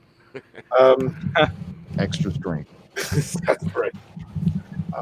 Blah, blah. I forget what I was going to say. I thought you used lube, Steven, not cream. Yeah, you don't speak for 10 minutes, and that's what you have to say. That's what you have to say. That's all. That's all I got for you, buddy. That's all I got. Well, basically, after the red alert, they start heading toward the Comet's trail, and Kirk orders the Enterprise to jump forward and attack the Romulan ship, while they're sort of shadowing them and being their little echo. And the commander of that Romulan ship, he kind of knows better, but he's just kind of playing that cat and mouse game. Both Kirk and him are both playing that cat and mouse game. Is this the part where Kirk they fire on them, but then he tells them to reverse, so it keeps them out of distance? Yes, the commander of the Romulan ship says reverse, and basically isn't where Kirk thought he would be, and then Kirk orders the ship to do a maneuver to be out of the spot where they're at, so if they fire, they don't get fired. Yeah, because I remember the Romulan ship commander was saying, like he's just out of our reach, like they couldn't strike back, and I thought what a smart little move that was. Yeah, so it's very clever the way they use that comet to play shadow games with one another. Yes. Mm-hmm. And the Enterprise just reverses the hell out of there while they have that shot fired on them, and it dissipates, so they find out it's got a range, and it still kind of knocks the crowd. That would have been nice to see, but we're watching these remastered ones, right? So that's what I was watching on Netflix. Yeah, that's what I was watching. Yeah, they changed it from blue to red, which is interesting. I don't know why they decided to change the color of the shot. The phaser blast? The Romulan disruptor plasma. Okay. Yeah, the disruptor plasma blast or something like that. Whatever the hell it was. Because they don't really explain the Romulan weapon too good. It's just a big ass weapon. It fills the whole view screen. It's like basically a blast as big as a ship almost by the look of it. Michael Wolf has an interesting comment in the chat. In the novel Web of the Romulans by M.S. Murdoch, the Romulans were ravaged by a killer virus. In my mind, that was the reason they crossed the neutral zone. The antidote was in Federation space. Huh. I almost jokingly said something like that to reference just the beer bug, but I refrained. Is that true, Mikkel, or is that? It's true in the novel. It is true in the novel. Wow, I watched the beginning scene. Sorry, I watched it twice because I'm like, I've never really thought about why they started the attack, and I always assumed they were trying to just figure out the Federation, but they also talk about, the captain says, like, I am weary of war and death. So they have been fighting wars, and that could go into what Michael's saying, because he said war and death. So he might have seen too much of both, and maybe it was just, I don't think it was a rogue ship. I think they were on orders to do something. Yeah, I would think so. I think you're right about all of that. I think that goes into what happens later when he doesn't want to fire on Kirk. He just kind of knows, like, we've been beaten, but yet his number two, the rest of the crew are like, no, these are our orders. I think that's true. I think he's been around too long. He's seen too much. He's kind of seen some of the errors in their way of life. But maybe the guys on his crew were newer, or hadn't been around as long as he hadn't seen what he'd seen, and they were just, this is our duty, this is who we are, we have to go ahead with it, But he was definitely apprehensive. I think you're right about that. Well, again, I think in the episode it kind of went into the Romulan politics, and my takeaway was that the Praetor in order to kind of keep his power, will start conflicts or be in a conflict so he can, for the glory of the Empire, so that he can, it's all for the glory of the Praetor, so the Praetor can keep and maintain his power. And that he was kind of tired of war for that reason, because it wasn't really serving Romulus as much as it was boosting the Praetor. But I mean, I could be wrong. I don't know. That was my takeaway. I think that's pretty good, actually. And he was weary. Remember, he was like suicidal. He's like, I almost wish for our own destruction. Wow. Yeah. Yeah. I think he was contemplating the whole, their way of life. That this is not the right way. This isn't building towards anything. Mm-hmm. So if Kirk would have taken him on like in his prime when he was like hungry, he might have whooped the Enterprise's ass. You never know. Maybe, yeah. That's a good point. His mind was just not in the fight. Yeah. Or he was second guessing. Yeah. Yeah, I'm gonna have to check out this novel. Yeah, for sure. Yeah. Thanks, Michael Wolf.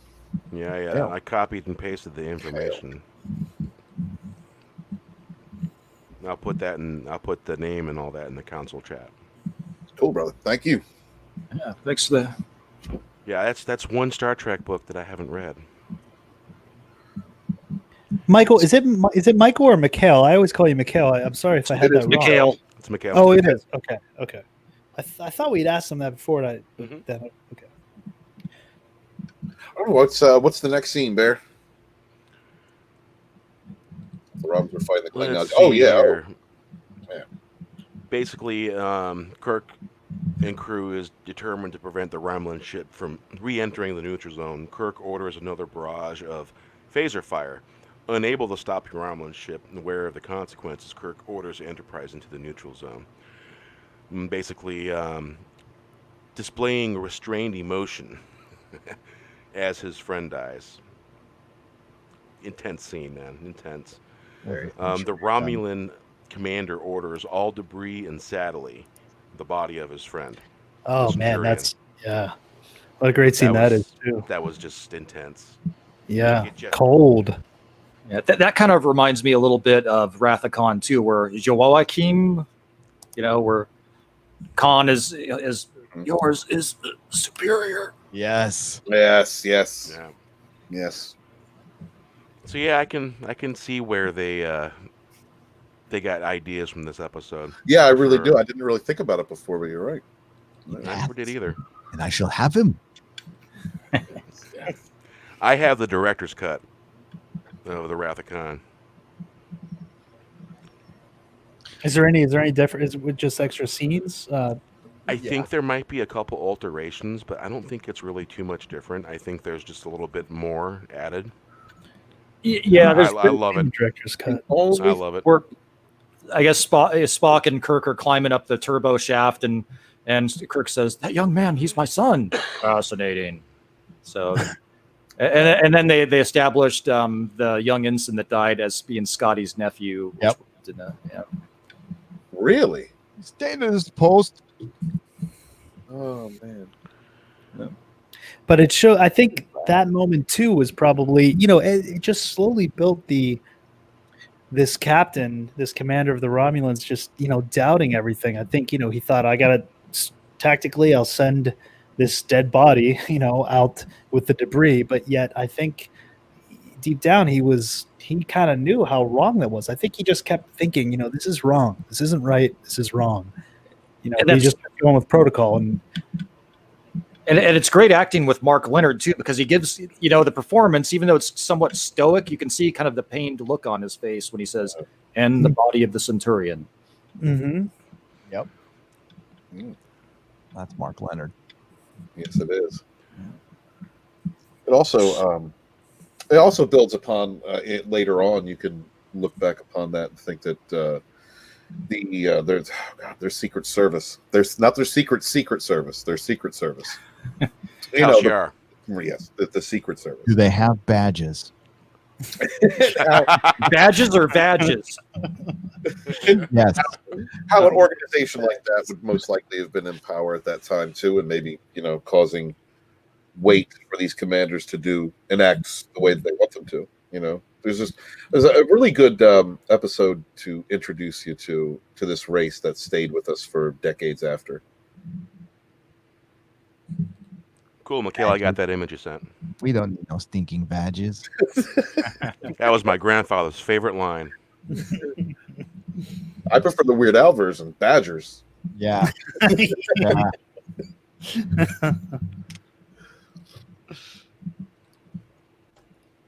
All right. Next scene, I guess. So yeah, you'll see a picture of that book in the council chat. Sweet. And we are going from Act 3 into Act 4.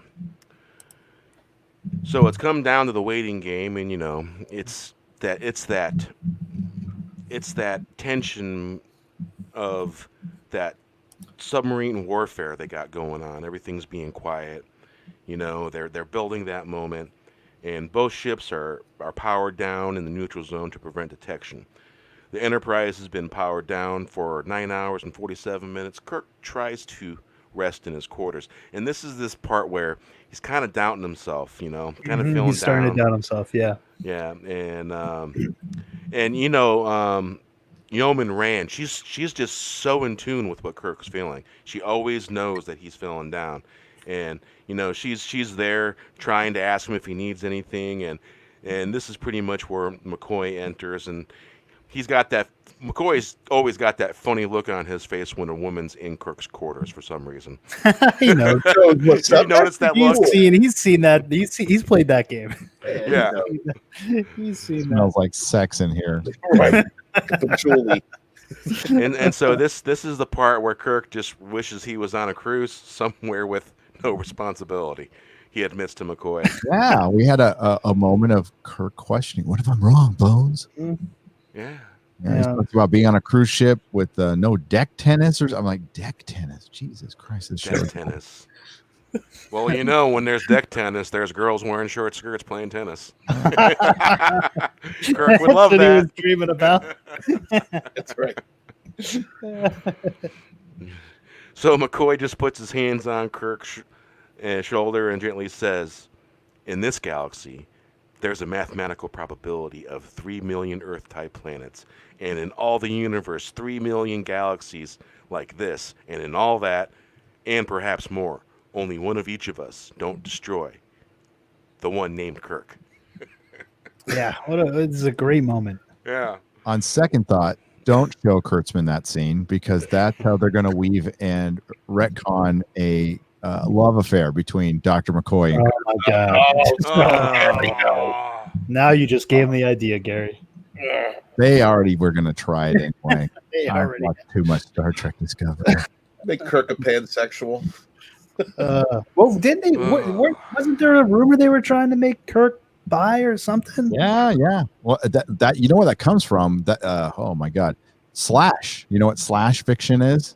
Yeah. The original. It's the original Star Trek fan fiction, and it was some pervy It was kind of the smutty. Yeah, right. who fantasized Kirk and Spock getting it on. Oh, I didn't know that was the Weirdos. birth of it. Wow.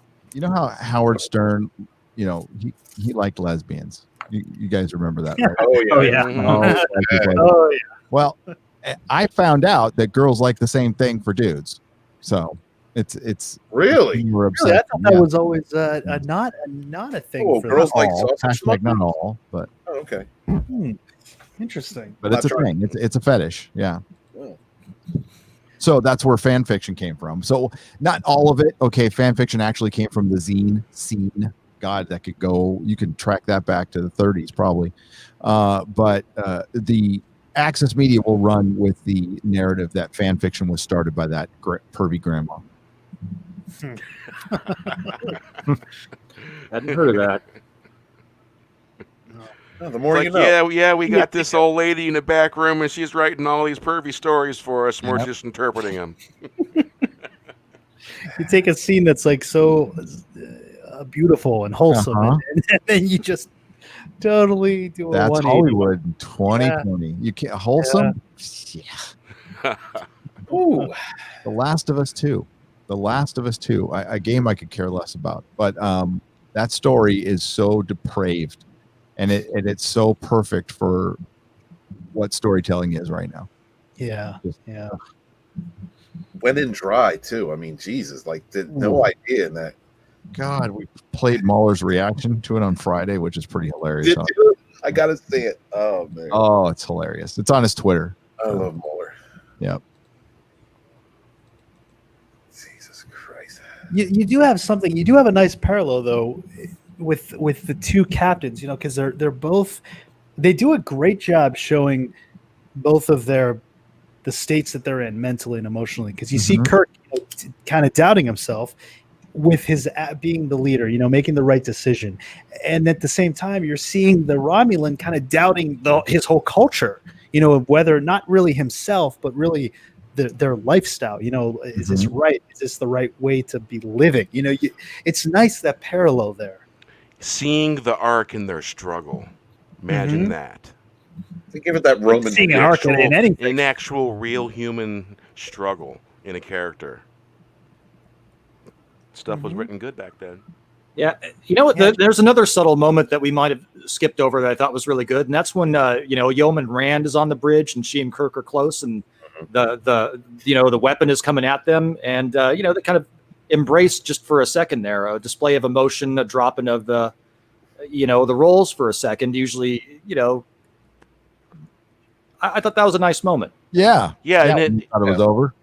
It showed absolute, complete trust in her captain.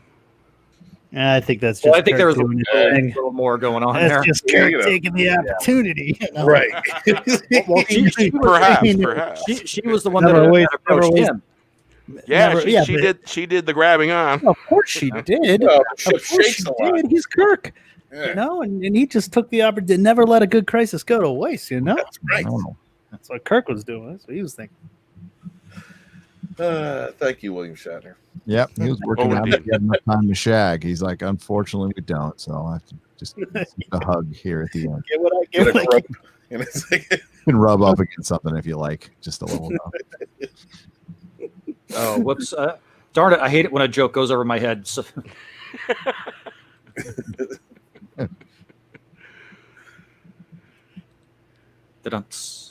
Right. Wait, Hank. No, So make sure I hit the right button. There we go. There we go. Nice. I need to get one. So we're at the point where we're on the bridge with Spock. He's making repairs, and he accidentally activates a panel, and we got this gong, and he kind of tries to shut it off real fast, and Kirk's like, don't worry about that. And Kirk anticipates and manages the fire on the Romulan ship. Furious, the Romulan commander orders more debris into the disposal tubes, including a nuclear warhead. That is interesting. They just have them sitting around the ship, but they're for self-destruction, so it's all right. I guess they kind of explained it. And that was their explanation for it, too. Yep. Imagine that. They are explaining things and setting it up and paying it off. Yeah. What a novel thing, explaining stuff. So Spock picks up the metal-cased object on his sensors, and the Enterprise fires upon the massive explosion causes damage to Enterprise. It's like, didn't they have scanners? I guess they didn't scan it. Or I know. It was a lead casing, right? Well, did they? But they were in low power mode too, weren't they? That is true. They weren't using scanners at all. If they were able to, yeah. So they moved. I mean, they figured it was something. They just didn't have enough time. Yeah. They fired on it. That probably wasn't the best idea in the world. So we got a big boom that happened. And Scott reports that while phasers are operational, only Thomasil and the group from the wedding is managing the station. Yeah, so, of course, Styles, his first placement was managing the phaser room. And so he gets sent down there, and this is where Uhura takes the con. Yeah. Of course, they weren't calling it the con; they were calling it navigation. Mm-hmm. If I'm correct, I think they didn't start calling it the con until the motion picture. Not even sure. I'm pretty sure they refer to it. I thought they called it the con a couple of times in the TOS. I thought they may have, but I know in this particular episode they called it navigation. and not the con. Here, bring this shot up real quick, Bear, just for a minute. That's a beautiful shot. Oh, man. I just think that's a great shot. That is great. Yeah, man. Very good shot. I like when she sits down and Sulu's checking her out. Yeah. Trying to check her out. Like, I think that was his attempt at checking out a woman. Ew. I mean, she's Yeah, right. Of all the people on the ship, why was she put next to me? yeah.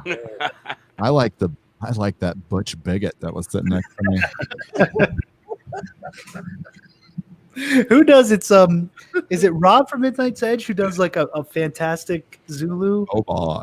Yeah, he does a great. He does, oh my god, it's so on point. Philip Gaming, if only he had his sister Mikey Spock there to save the day in an With the angel angel suit. suit. Yeah. Well, I was thinking with the metal case, it made me think of the end of Star Trek Discovery Season 2, where a torpedo was lodged in the deck of the Enterprise, and it was going to blow up 4 decks, but not the door that Pike was standing behind with a window in it. Now, it was aluminum.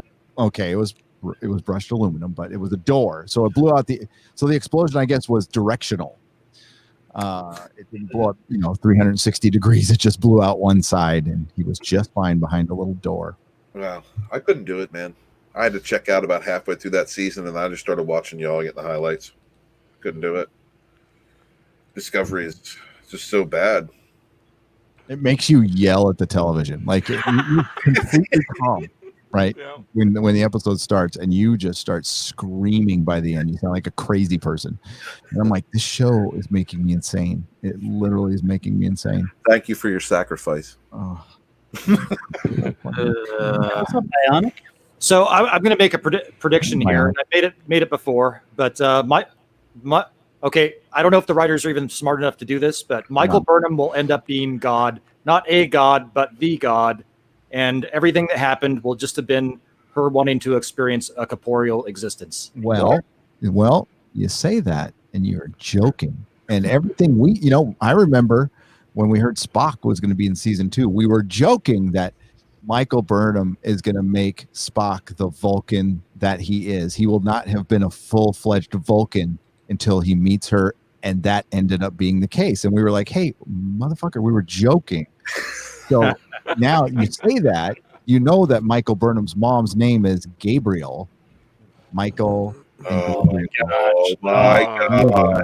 Gabriel, oh my god. Oh my god. Everything I've heard that they have done with Spock's character in Discovery, I haven't watched any of it, so but everything I've heard you guys all talking about, it just seems to undermine his entire relationship with Kirk, and his developing more of that kind of human side of him from the analytical, logical. It just seems like that their whole relationship kind of opened him up to different things, and by retconning that all in Discovery, it just seems like you lose their entire relationship. The growth that he has from being with Kirk and being influenced by Kirk. The Discovery makes you so mad you would intentionally knock over a child's ice cream cone. you just don't want anyone to be happy. That's why. Is that talking from personal experience, Stephen? I had to stop. Watching this. That was the limit. Hey, let's all welcome Bionic Belly Button to the chat. Hey, Bionic Belly Button was my 75th subscriber. Yeah, it's good to see you. And I was going through a rough patch, and she helped me out a little bit, and she's really cool that way. That's awesome. Very awesome. cool. I see DJ's in there. What's up, DJ? What's up, DJ? DJ, you just got a big award, didn't you? I think I saw you post something. Was it from YouTube? I think it was an award from the past, is what it was. Oh, okay. It's something that they hand out these days, I guess, if your name is pretty large. DJ comes and hangs out down here. Oh, it's an older picture. Okay. Well, Well, brother. congratulations anyway. Yeah, brother. A much delayed congratulations. Oh, DJ, I'm just glad he's got his channel back. That was Oh man, I know. That whole thing was the whole. That's the whole. Scary. Everybody came together and started talking about that. Like that was really cool to see. Everybody. 100,000. Oh yeah. So that was all. The retweets on his tweet was just amazing. To any of us, like so. I mean, we know how that feels. Like how much DJ has put into that for years. How gut wrenching that must have been when he woke up that morning or whenever you saw DJ. So, and like it's happened. I don't know if it's ever happened to you guys, but sometimes if your cookies getting messed up on Chrome, you'll refresh your studio and it'll be gone. It just won't be there for a second. Yep. You have to delete your cookies to see your studio again. I just had that little freak out, so I can't imagine what it was like. Remember when YouTube was having a glitch? What you just mentioned, Gary, was one of their glitches. And one day, everybody, it's like I seen tweets about it. Everybody saw everything on YouTube was just gone. Everything, nothing. And then about 20 minutes later, it was back. Man, I was freaking out. Well, they've had glitches where, I'll go on and everyone I'm subscribed to, it shows me as unsubscribed, which I don't understand. I'll go to someone's. I went to Steven's channel as I'm online, live with him during one of our shows, and it says unsubscribed. It showed Scott Sporking. I was unsubscribed multiple times, and I don't. And then I'll refresh it a few times, and all of a sudden I am subscribed again without clicking it. So I don't know if I is it a glitch, or if I hit subscribe when it's glitching and it shows me as unsubscribed, does it then unsubscribe me? I just don't know how to. Yeah, I'm worried. I think about it's that. Partial glitch, and then there is some issues with Chrome or whatever. Yeah, I think it's probably more Chrome. Yeah, but I don't know. It's weird. But what happened to DJ? That was also at a time where that was, I think, during when Jeremy was suspended and Ryan, the whole Naughty Dog thing was going on. It was like a lot of people were getting the virus just started. Everybody had. Yeah. And when it appeared that you were unsubbed, and if you clicked resub, you were actually unsubbing. Well, that's what I'm saying. That's kind of I was worried about. Like, am I actually unsubbing these people? Well, see, I don't know about everybody else, but I'd actually had this conversation with Bear once before about Chrome, and I had actually had nothing but problems with Chrome to the point where it actually locked me out of my own computer. And until I went through the default menu of rebooting your computer, like before you sign in, there's a way to get in and actually like remove programs and remove updates and everything. Until I did that, until I went through safe mode and deleted all that stuff and got rid of Chrome, I couldn't even access my computer at all. That's strange. That is weird. And once I got rid of Chrome and I turned off all the Microsoft updates, I was fine. That's the other thing that'll kill computers, Microsoft updates.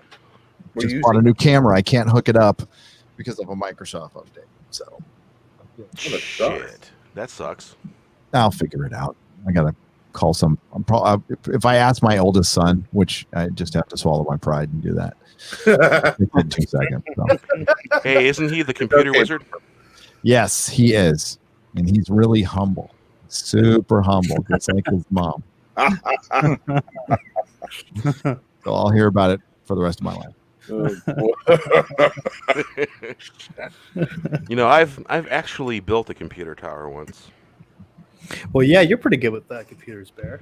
Not bad, yeah. Yeah, you're just with these you were doing it though. Did you put your shirt on, take pictures of it, and post it on Twitter? This was in 2012. I built a tower. It was an AMD overclocking tower. I'd put everything together without my shirt on. You kidding me? Yeah, right, bro. He knows how to sell himself. So, hey, Gary, Bionic Belly Button says, Nerdrotic, I have to ask my 11-year-old to help me Zoom. Hey, that's okay. Did your 11-year-old tell you that the Chinese Communist Party is mining all your information through Zoom? You got to be careful with it. Yes, they are. Yeah, that's why we're closing down the TikTok. Yes. Zoom is just as bad. I don't think it's owned by a Chinese company though. Sport News Podcast is. I think Zoom is partially owned Chinese, but it's got a multinational bunch of people that made it. I believe. I think Google is owned by. It's got a lot of Chinese investors. Yeah, any big tech company at this point has multinational. There's an interest in there. It's just. Hey, my mom had problems with Chrome on her phone. She had to delete the update and disable it. That helps sometimes. Yeah. Hey, Bear. Too bad we can't. Bear. I got to get rolling, bud. Everybody's getting ready to go to bed here pretty soon. So. All right, man. Thanks for coming by. Thanks for hanging out, man. Oh no, appreciate you. Definitely. I appreciate it. I wish I could have been more help on the rest of this, man. I'm just a bit out of it today. I've been up all day, and I was just letting Steven know that I didn't eat until just a few minutes ago. That's why I turned off my mic. Yeah, just another long day, but it was a pleasure. It was nice to be able to talk with all of you. Yeah, Tommy. Take care. Tommy, well, as always. Thanks for hanging out. Tommy, Tommy. Yeah, it's always a blast when you're around, man. Hey, man. Hey, I'll catch you all next time. Take care. All right, brother. Hey, take care, man. Good night. Good night. Yeah, Tommy's Scott. a great guy. Yeah, he is a great guy, and he is everywhere. Yeah, He's Yes, he is. He is one of the best mods. One of some of the best mods on YouTube. Absolutely. Yeah. So where are we going from here? Oh yes, Act 4, right? We're in Act 4. We are in the middle of Act 4. The nuclear warhead had gone off. Scott reports that while phasers are operational, we got to that point.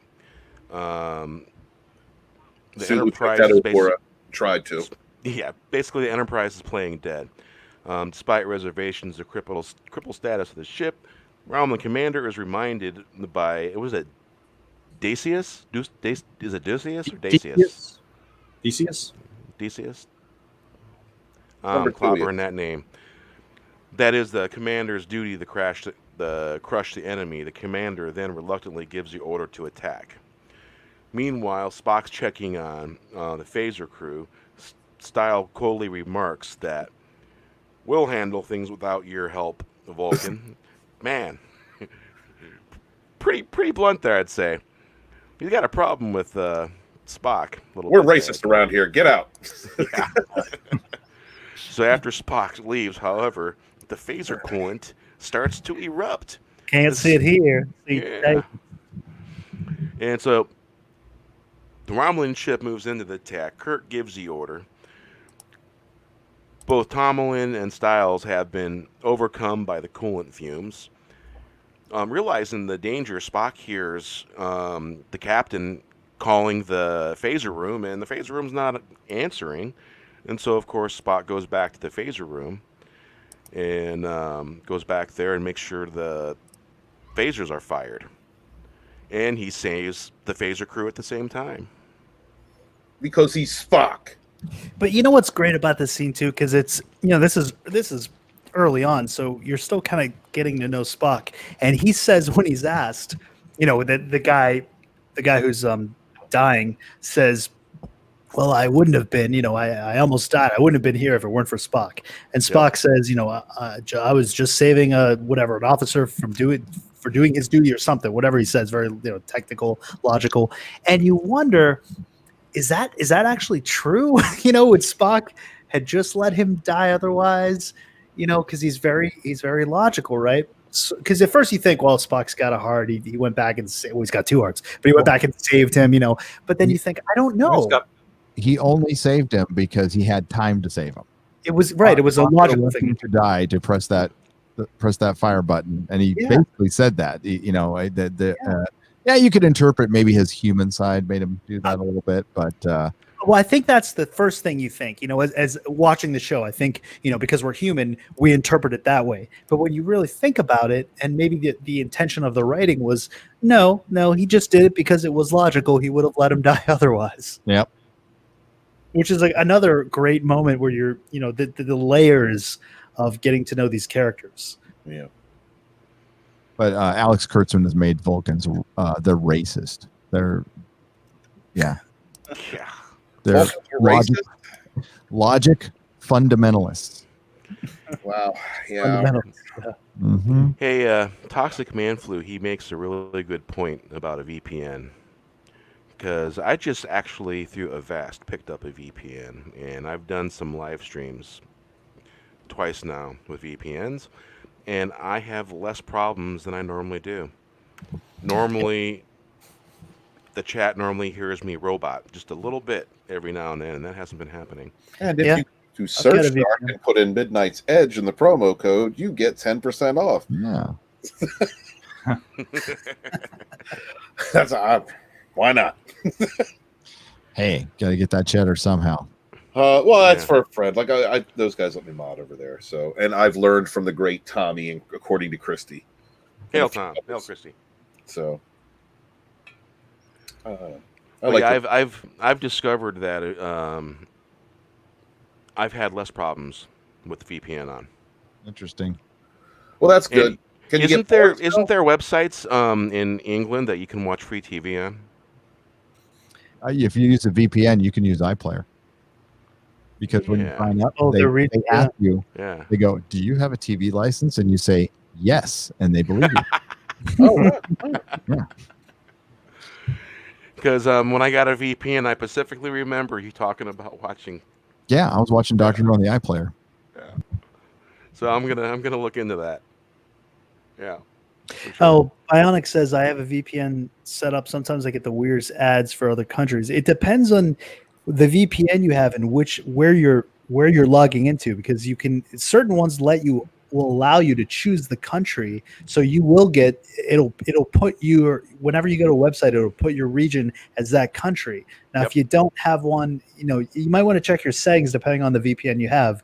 Some of them will automatically just choose a country, you might want to watch that. But that can happen, yeah. And just because it says Gotham City, USA, it's not USA. There is a Gotham. What?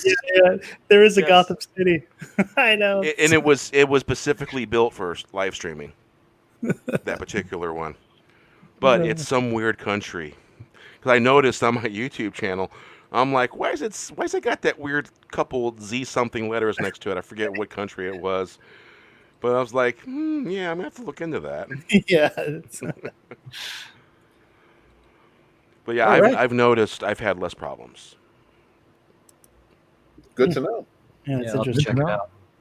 Yeah, because normally sometimes we talk about the pink elephant and the current events, and we don't get too deep into it, but we kind of make fun of everything that's going on and kind of have fun with it, and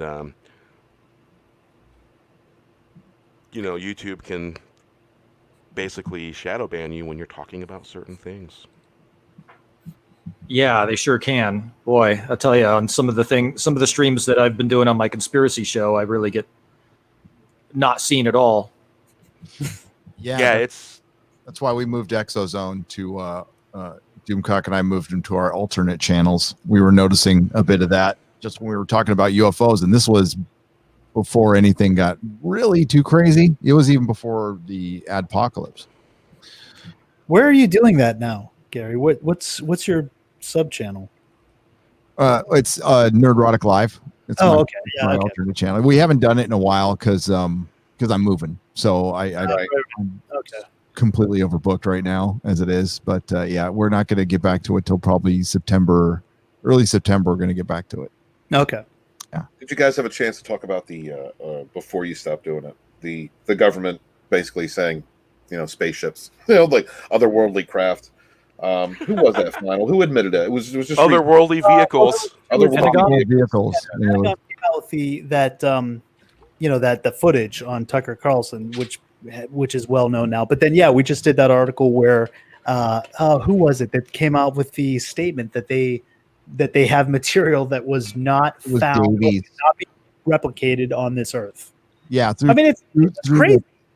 And they made it in the most boring way possible. This is disclosure. It's actually happening. We actually did the last 45 minutes of the Inquisition last Sunday. We did an Exozone for the last. Oh, okay. Yeah.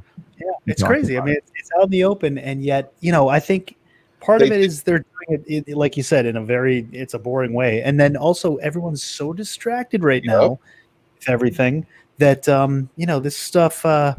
it's being like glossed over. Imagine that. Yeah, by the way, aliens are real. Could you imagine that flying like 10 years ago, 15, 20 Oh my God. I mean, it would be a total game changer. It should be, and it is. All right, we let History Channel keep saying it over and over and over again for about 15 years or 10 years, and now we're just going to say it's a thing.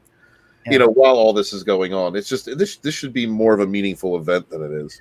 Well, when you look at it's tougher for them. I mean, we're kind of sidetracking the conversation from start. Well, not really, because I guess it's all goes hand in hand, but it's tougher for them. They can't hide it anymore. It's getting tougher and tougher with everyone capturing everything on their cell phones and videos, and it's just they can't hide it anymore.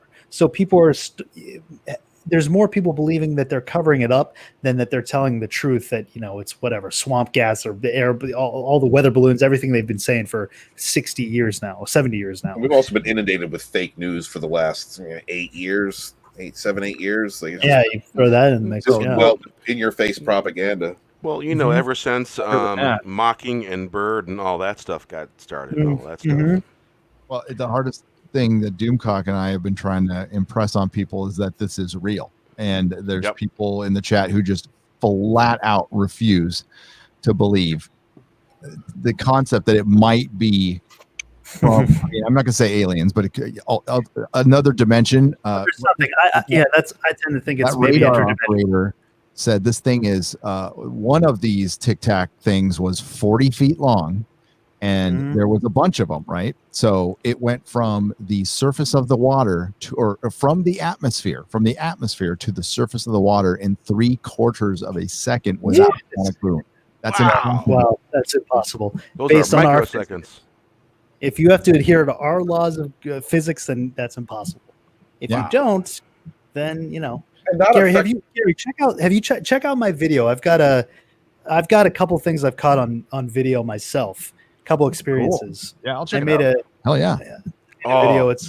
It's up on a playlist called Enter the Nether. I'm kind of starting kind of like an Exozone, like you do. I was kind of inspired by that to talk about some of the more esoteric things, but I've got some video footage on there that I've captured a couple different events. It's absolutely 100% real. I've seen it with my own eyes. I've captured some of it. It's crazy. There's something going on. There is. Hey, that was from your vacation when you spent some time near the mountains in the Mojave Desert, right? Joshua Tree, one of the events I caught.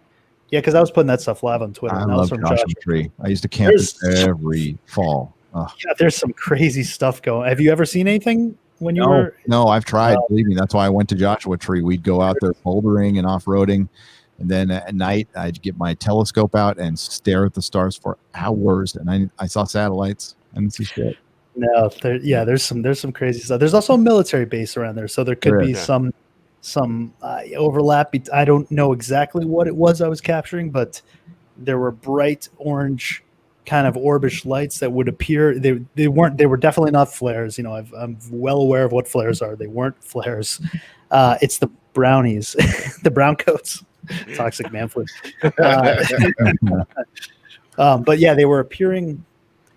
Well, I caught a craft that looked like I'll just give you a brief because I don't want to talk about the whole thing, but it was basically like 3 huge points of light. It was around where the military base was, but it was behind it in the mountain areas. There were 3 points of light. It was about 25 miles away, so I couldn't see if there was any solid object between where each of the lights were, but it was slowly lowering down beneath the mountains. And I caught that on film. So that's, I put that up there. And then that night, and for about a week and a half after that, I would see these orange orbs, and my wife was there, so she was watching all this stuff. I have not only the film footage, but she was there too, and it was just they would like appear. There'd be one that would appear and it would hang there. A couple others would appear out of nowhere, and slowly they'd kind of just blink out. Is how I describe it. It would just kind of like they'd go into like a pinpoint of light and disappear, and they would stay for maybe 5 to 10 minutes. They started showing up in that area where the military base was, around that area. And then through the week and a half, they would start showing up in different parts of the sky, like 25 miles away from that in the other direction. They would show up. And then there was one that I can't really confirm it, but it seemed like it was like basically about 50 yards away from me. I don't really, my wife and I were freaked out, so we don't really know for sure, but I kind of I was going live on Twitter when this happened, so I kind of put the phone over and show it, and then I go inside. It was there for the rest of the night. It hadn't been there before that. We went out every night after that to see if there was a light there, a garage light, a home, something, and there was nothing like that showed up again. So nothing that would explain it. nothing that would explain that, and it looked just like what I was capturing up in the sky, from the previous week. And so that's one event. That was the most recent one. That just happened like a couple months ago. And then I've got something that I show that I caught over the ocean, which is interesting. You brought up, that they caught this thing. The government footage was over the ocean. It was off of the coast. It was off of Malibu. It was in the Will Rogers Beach, and it was right at sunset. And my wife and I are at the beach. There's other people there, which is crazy. It seems like no one ever notices this stuff. And I see this this object out in the ocean above the water, and I thought at first it was a helicopter, and it was because it was hovering there, but it was far away, but it was big enough where you could see that there was something there. And I'm watching it, and I'm like, I don't think it doesn't look like a helicopter. I don't see any propellers. I don't see anything I don't know what this is. So I take out my phone, I start taping it, and I zoom in with my camera, and what it looks like is some kind of egg-shaped black object. It hovers there for quite a while, and then it slowly starts to move across the sky above the water, a good distance above the water. And it was far away, so I can't say exactly how far above the water it was, but a pretty good distance. It's hovering, it's starting to move forward, and slowly it descends, and it dips into the water and disappears. And I've got that on video too. So there's, just two things I've caught. I've had two other experiences that I wasn't able to get on camera. I talk about them, but it's so, growing up in SoCal, every one of my friends has seen something. My mom has seen something. You'd hear sonic booms like all the time in the middle of the night. Though, those mystery booms people have been reporting. Yep. I just did a shot. That was my last show. Was the sounds in the sky all the time in San Diego, like all the time. So we have military bases all around us. So we assume it's jets, but they are by ordinance not to fly over San Diego in the middle of the night. It's a law, and we've been hearing it in the middle of the night since I was a kid. So, well, you know what else is interesting about that, Gary? Have you ever heard about the Rendlesham Forest events? Oh, yeah. A lot of the best documented cases ever. Yeah, a lot of this stuff happens around military bases, but it's not the military. No. Now the Rendlesham thing, you got to be careful because one of the guys has kind of gone crazy and added to the story quite a bit over the years. But the one right up until they saw the UFO is real. Yeah, I think there's enough documented stuff there that I tend to believe it rather than the stuff. I think any time, you get a little fame for this, I think people can start exaggerating and going crazy with it. But I think there's enough there that was documented at the time that lends credence to the fact. Oh yeah, Burroughs, they haven't given him he went to the hospital. They've never released his medical records. They tried to get John McCain when he was still alive to release his medical records, and they wouldn't do it. They wouldn't do it. Wow. Yeah. There's a I'll talk about Roswell. There was now I have to go back into looking at the facts of this, but there was I believe it was a general who on his deathbed, he gives a deathbed confession. So he's like, I think in his 90s, and he's got this couple that is taking care of him. They're kind of like a hospice care. And they've never talked to him about it. They knew him. They knew he was at Roswell. They know his background, but they never mentioned it to him. Within like the last month of his life, he was at hospice at this point. He was going to die. He was aware of it. And they asked him, they said, was it Colonel, or it might have been Colonel Hill, I want to say. I got to look up the name, but they asked him, they said, what happened at Roswell? What exactly happened there? And they said, the couple tells this story, and they said he looked at him, he looked down, and he gave off this sigh like, okay, I'm gonna tell you that kind of thing. Like I'm gonna, this is the first time I've ever talked about this. And he tells him this story where he said, yes, there was a crash. It was an object that wasn't of this earth. and there were bodies recovered. He says that he went up to one body that was still alive. One of the things that was recovered was still alive, and tried to make contact with it, tried to communicate with it, but was not able to. By the time they got it back to the first base they took it to, it didn't survive. It had died or left. It's, you know, whatever these things are, wherever they come from, it wasn't there in its shell anymore. And he confirmed that, and they said it was like there was like a weight lifted off his, you know, shoulders, like he had been carrying this for so long that always denying it, you know, never able to tell the truth. But now in his deathbed, he was just able to kind of be like, okay, this is what happened, you know, and he trusts them enough to tell him the story because they've been caring for him for quite a while. So, I mean, that's, you know, amazing. Yeah. I think one day they'll admit they've been harassing Bob Lazar. Maybe. Sorry, man. Yeah, he was right. Yeah. I mean, just quick on Bob Lazar. He's had plenty of opportunities to make millions of dollars off this, and he's never done it. Never has. Right. Yeah.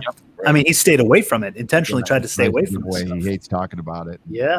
No, you always hear like the government couldn't possibly keep the secret. They haven't. People have been talking for years. Nobody believes them. That's it. Well, So it's been an open secret. Everyone talks about it, but no one ever really confirmed it. They've been horrible at keeping the secret, but they can poison the well enough to with misinformation to, you know, and plus the people's ability to just not want to believe it. Douglas Adams in Hitchhiker, or in Life, the Universe, and Everything, he comes up with the best cloaking device ever. It's called the somebody else's problem field. There's a giant spaceship on a big on this big grass field, and Arthur Dent's like, how come nobody's noticing that? He's all, oh, they just don't want to deal with it. It's too stressful. It's somebody else's problem field. Yeah. I think religious feelings have a lot to do with it. Oh yeah. People don't want to have to recognize that we're not special. I mean, I think that's changing though, because I'm a Christian, but I believe that these things, there's something going on here. Will pertain to, I would say it pertains more to atheists and scientists now. That they're the ones who are so dogmatic in their way. I think that's they true. refuse to believe this stuff. And the thing I'm really into, Doomcock's like I'm in the UFOs too. That's how we connected. But I'm more of the ancient civilization. There was an Atlantis kind of guy. So yes. I mean, there's a prehistory that we are absolutely not told. Although it's by archaeology, we're starting to find out a lot more about what's been hidden from us for, you know, as far back as we were able to, I think, learn about this stuff. I think there are organizations that know about these things and have known about these things. But finding machine springs that are like super microscopic, small, fossilized in rock. Mm-hmm. Oh yeah, they're like, how did they make this spring so small? Gears, computer chips. They found a wired conductor that was buried. That's supposed to be, I mean, you know, like thousands and thousands of years. Was it millions? Yeah. They found stuff in the California gold mines that it's crazy. Fossilized electrical outlets, stuff like that. I mean, look, the pyramids are the pyramids. If you look at all the major pyramids and where they line up perfectly to constellations. Yeah, Orion's belt. Do you know they found a pyramid on the moon? Parallel in reverse. Well, I've seen that there is like a pyramid type structure.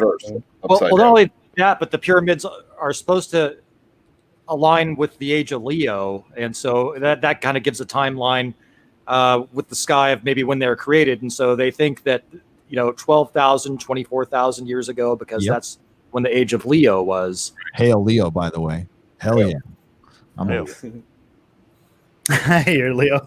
Yes, well, apparently they all changed. The zodiac sign, everything is shifted. Have you heard of this? Yeah. Really? So whatever you were, depending on the day, if you were on the cusp, you may not be anymore. It shifted by like a week or two. I heard something about that. Yeah. So I think that's why 2020, everyone's personalities are going crazy right now, because they must be changing. More Geminis are coming out of the woodwork. In addition to the pyramids of Giza, if you look on Mars, the Cydonia region of Mars, you've got pyramids there too, which, in the face on Mars. I mean, and here's the thing, we were covering it on my Friday show, but the face on Mars, so NASA says, oh, look, it's just a mound. But shadows or something that's perfectly, right. But within the mound, you can see a right angle where it's just covered by a lot of dirt. So, there's clearly evidence of an ancient civilization. Now, whether that was us or someone else or some combination, I mean, who knows? But there's mushrooms on Mars. Well, there's life. That's where, that's where it's all interpreted, depending on your belief system. I go by I think that it's a lot of things we can agree to that this stuff is happening. It's just, your sort of where you believe, depending on your worldview, it fits into. Hey, man, the Catholics already have a division to start converting aliens. They're ready to go. No, I mean, the number one observatory in the world is in Arizona, and they have it's the Vatican that owns it. It's the Jesuit. This gets down a rabbit hole. I don't want to get too far in this right now, but the Jesuits own this observatory in southern Arizona. I think it's outside of Tucson. It's not in Tucson, but it's somewhere in that area, and they have this device. They've been they have it targeted at one area of the sky. They've got this device on it, and the device is the acronym for the device is the Lucifer device, the L.U.C. I mean, I'm not making this up. This is 100% accurate. You can check this out. Check out the guy's name is Guy Cosmamati.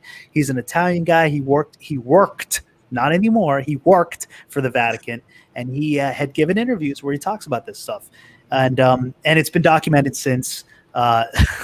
It's just, it's called the Lucifer device. Philip Gaming, I see your comment there, and that's kind of where that's kind of my belief too. The Book of Enoch, I think it talks a lot about this things. I think we're dealing with interdimensional beings that have been around for eons and eons and eons. That's my view rather than interplanetary, but that's what I'm saying. Like I everyone's view is their own and it's open to interpretation. I just it's fun to talk about this stuff, but there's something going on. Like there's stuff that's been hidden from us. Yeah. I watched a video the other day and Hubble actually took a picture of a pyramid on the moon. I haven't heard that on one. The moon? Yeah, this video, it was posted May 27, 2020. It's by Mystery History 2. I'll have to check that out. Oh, it's I'm looking for the still. Oh, I think there's shit still up. Picture. I think there's shit up there in Mars. I think that I also there's there's Third Phase of Moon did a thing about a pyramid on Mars as well. Yeah, I follow him. The moon's got some crazy stuff too. There's people that have caught a lot of weird images from the moon on video, almost looking like it's digital and it's being like refreshed in a weird way. There's people that have said that there's hollow sounds that come from it. Correct me if I'm wrong, but didn't one of the first moon missions describe different colors of the surface, lights? Mm-hmm. Okay. Yeah. They also said that there was a humming. It's a rock. It's a rock. It's a rock. It's lighting. It's a rock. Just like that monolith on Phobos. On Phobos, yep. It's just a rock that's like really flat. Yeah. Edges. It's like a building. Just an extraordinary set of coincidences that made there be a rock shaped like that on the moon of Phobos, the moon of Mars. Just like there you go, Tina. Epstein. Hail, Tyler Mongo. An extraordinary set of coincidences. That broke his hyoid or bone or whatever it was. Yeah. Mm-hmm. Tina says Lucifer stands for Large Binocular Telescope Near Infrared Utility with Camera and Integral Field Unit for extragalactic research. Yeah, and then the acronym they chose out of all those words, it was Lucifer. Yeah, why could it have to use LBTIU? But no, they chose the letters that stood for Lucifer. Totally unintentional, I'm sure. Well, that's interesting. Yeah. Let's finish up the show. I got to go pretty soon. So. Yeah. Oh, all right. That little exozone interlude. Yeah. I know, right? So basically, we were at the very, very tail end of this episode of Star Trek, because it's the sick bay scene is where we right before we got distracted by all the UFO stuff. Interesting Good stuff. distraction. So Kirk's in sick bay. He discovers that not only Spock fired the phasers, he also rescued Styles, and doesn't mention the other guy's name, but sees that Styles is humbled and amazed that Spock saved his life after everything that he had said to him. And unfortunately, Spock was unable to save Robert Tomlinson. Tomlinson's that guy's name. And then was forced to console his grief-stricken fiancée, Angela Martine, while she stands alone in the chapel. It never makes any sense. We both have to know that there was a reason, Kirk says softly to Martine. She tearfully assures that captain that she will be fine and leaves. Real sad scene. But was the captain saying it for her or for him or for both? It's for both. Yeah. It was for both, I think. Because I think he was feeling the loss as much as she was. Well, he was about to, marry them. So I mean, that was a big deal for him. Yeah. Yeah. And basically, when a captain marries someone else, a captain knows whether they should get married or not. And he also gets first dibs. He does. Yeah. Right a first captain. Is that how that goes? Yeah. First night or whatever. Yeah. Prima nocta. Yeah. Under consent, under fornication of captain. Oh, brother. Well, that was a great show. Thank you for inviting me, Bear. I'm sorry I didn't have more notes or any notes. But thank you. Well, you did great, man. Thank you. You just wing it. It's a solid B effort. Thank you. Dude, I'll take a we are fortunately that Fandom Wiki has a lot of the stuff all laid out, and they talk about it, and they're quite detailed. There's even some famous Captain Log quotes and all that stuff in here as well. Yeah, it's a great source. Yeah. And I did watch the episode like maybe 5 times in the last 3 days. You were studying. I can't get tired of it, man. It's just devotion. Awesome. Devotion. Yeah. Michelle I love the episode. I just love it. There's also not much else to watch, so might as well watch the good stuff. I mean, Gary, you haven't had any UFO experiences? No, I've tried, and I will continue to try. Here's the thing.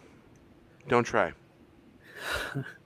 Well, I gotta try. I mean, I can't sit there and not try. Right. How it happened for me in I think it was summer of '98, maybe summer of '97. I don't remember which. I was going to see my friend Eric Lambert play, and basically before I ever would go anywhere back then, I'd stop and look up at the stars, check the stars out before I get in the vehicle, and I see this really, really, really bright star. What I thought was a star, and so just shits and giggles, I just said to it, "I know you're there." Just having fun. And then the damn thing frickin' moved. It went zing, and then it made a Z zigzag, and then it just was gone. Pew! And I'm just literally standing there with my mouth open, cigarette sticking to my lip, hanging down, and I'm just like, whoa. That was my first experience.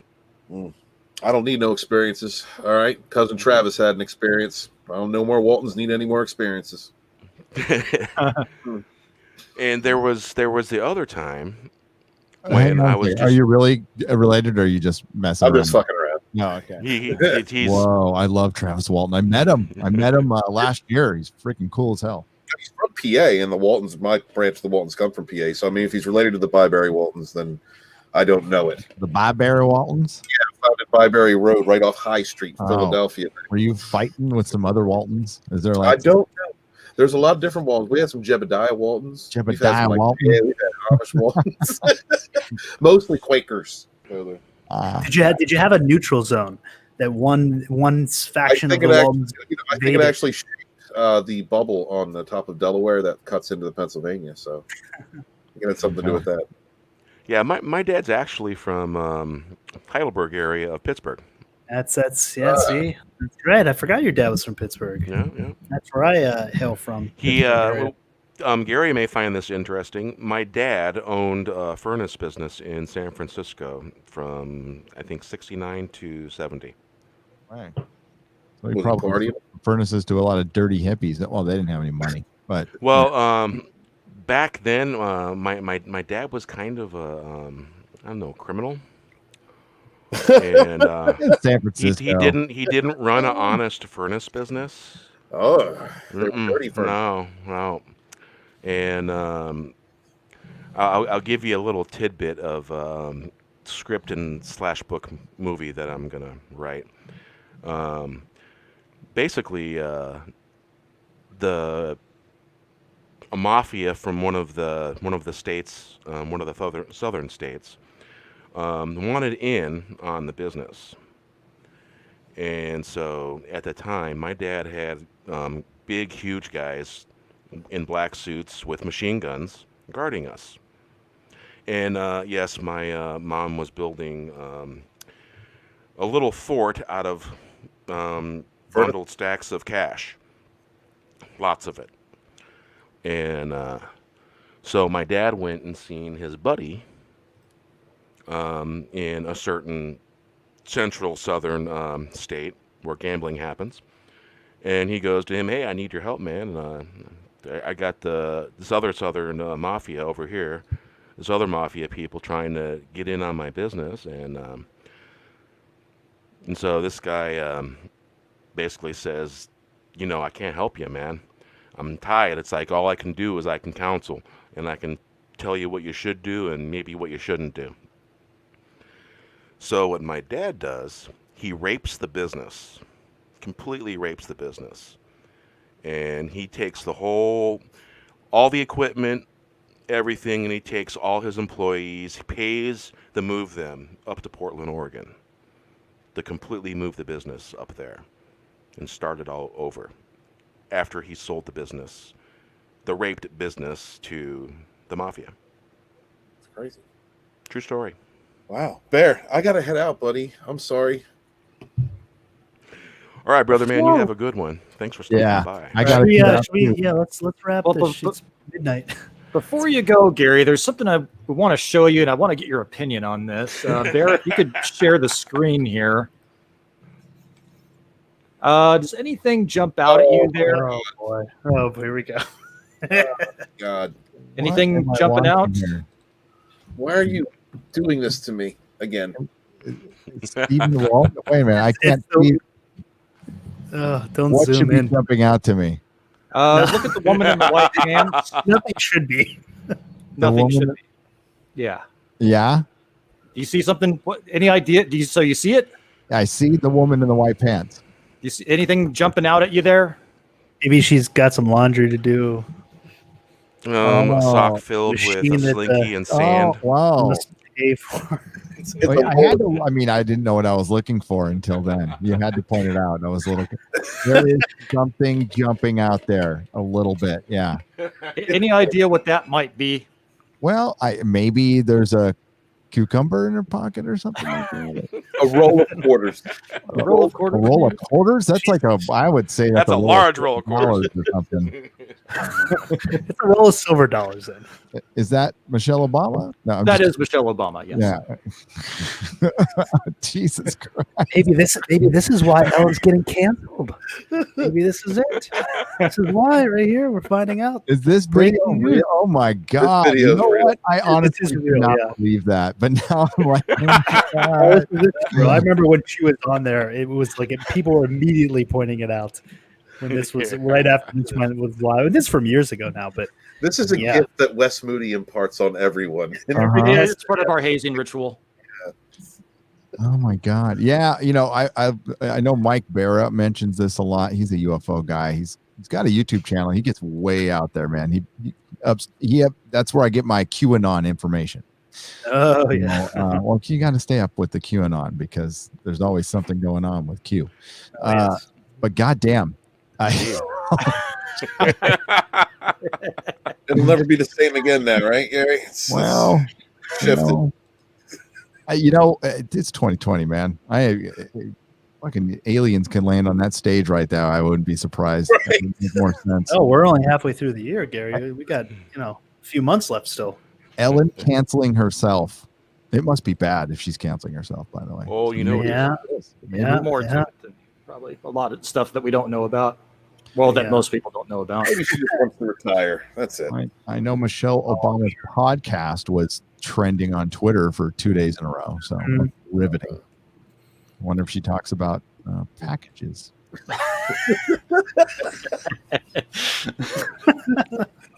Jesus Christ. Thanks, Wes. Yeah. Part of our I don't know. I thought I've seen everything, and I haven't. I clearly have not. So, yeah, we've had, actually, if you think about it, in the so-called news organizations, they've mentioned the Fandom Menace, and they've also mentioned QAnon. Imagine that. Well, eventually things become so loud you can't really ignore them. Yeah, and there's a saying, how many coincidences does it take to make a mathematical probability? Yeah. No, a mathematical improbability, I think. Yeah. when the general public is going to buy it, and generally they don't. The normies just want to be normies, so they're going to sit back and watch cities burn and be scared and listen to everything the mainstream media says, and we're kind of at their mercy right now, which really sucks. Mm-hmm. And it's kind of why I wrote Waiting on the Sauce. It's FinalDeathStar's favorite. My favorite too. Wes's favorite too as well. Yeah. All right. Chat, we really appreciate you, and we always say we got the best chat in the community. We got chat that cross-pollinates across all the fandom that we associate with, and truly is not a good show without you guys. You guys make it fun. And thank you, Gary, for coming on. I really appreciate it. And fellas on the panel, thanks for coming by. I appreciate you guys. Of course. Yeah, brother. And so basically, chat, all the links to all these fine gentlemen you will find below. And you will find Nerdrotic Live linked down there as well. And so we're going to rock this one out, and we will say adieu to you and play this little ditty for you. So thanks for coming out, chat. We appreciate you. Good night. Night. Night, everybody. Night.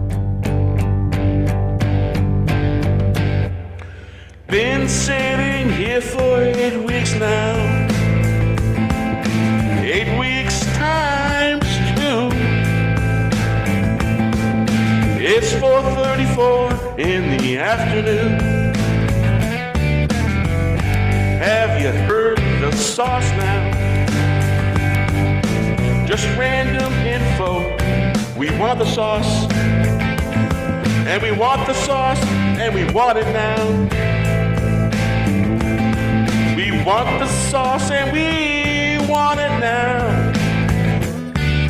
Just a random afternoon. It's 4:44 now in the afternoon. We want the sauce right now. Baby, we want it now. 8 weeks of waiting times 2. We will have to wait longer. Will we have to wait longer? Been sitting here for 8 weeks now. 8 weeks times 2. It's 4:34 in the afternoon. Have you heard the sauce now? Random info. We want the sauce. And we want the sauce. And we want it now. We want the sauce and we want it now. Just a random afternoon. It's 4:44 now. We want want the sauce right now. Baby, we want it now. 8 weeks of waiting times 2. Will we have to wait longer? Will we have to wait longer? Been sitting here for 8 weeks now. 8 weeks times 2. It's 4:34 in the afternoon. Have you heard of the sauce now? Just random info. We want the sauce, and we want the sauce, and we want it now. We want the sauce, and we want it now. Just a random afternoon. It's 4:44 now. We want the sauce right now. Baby, we want it now. 8 weeks of waiting times 2. Will we have to wait any longer? Baby, we want it now. 8 weeks of waiting. Will we have to wait longer? Been sitting here for 8 weeks now. Times 2. It's 4:44 in the afternoon.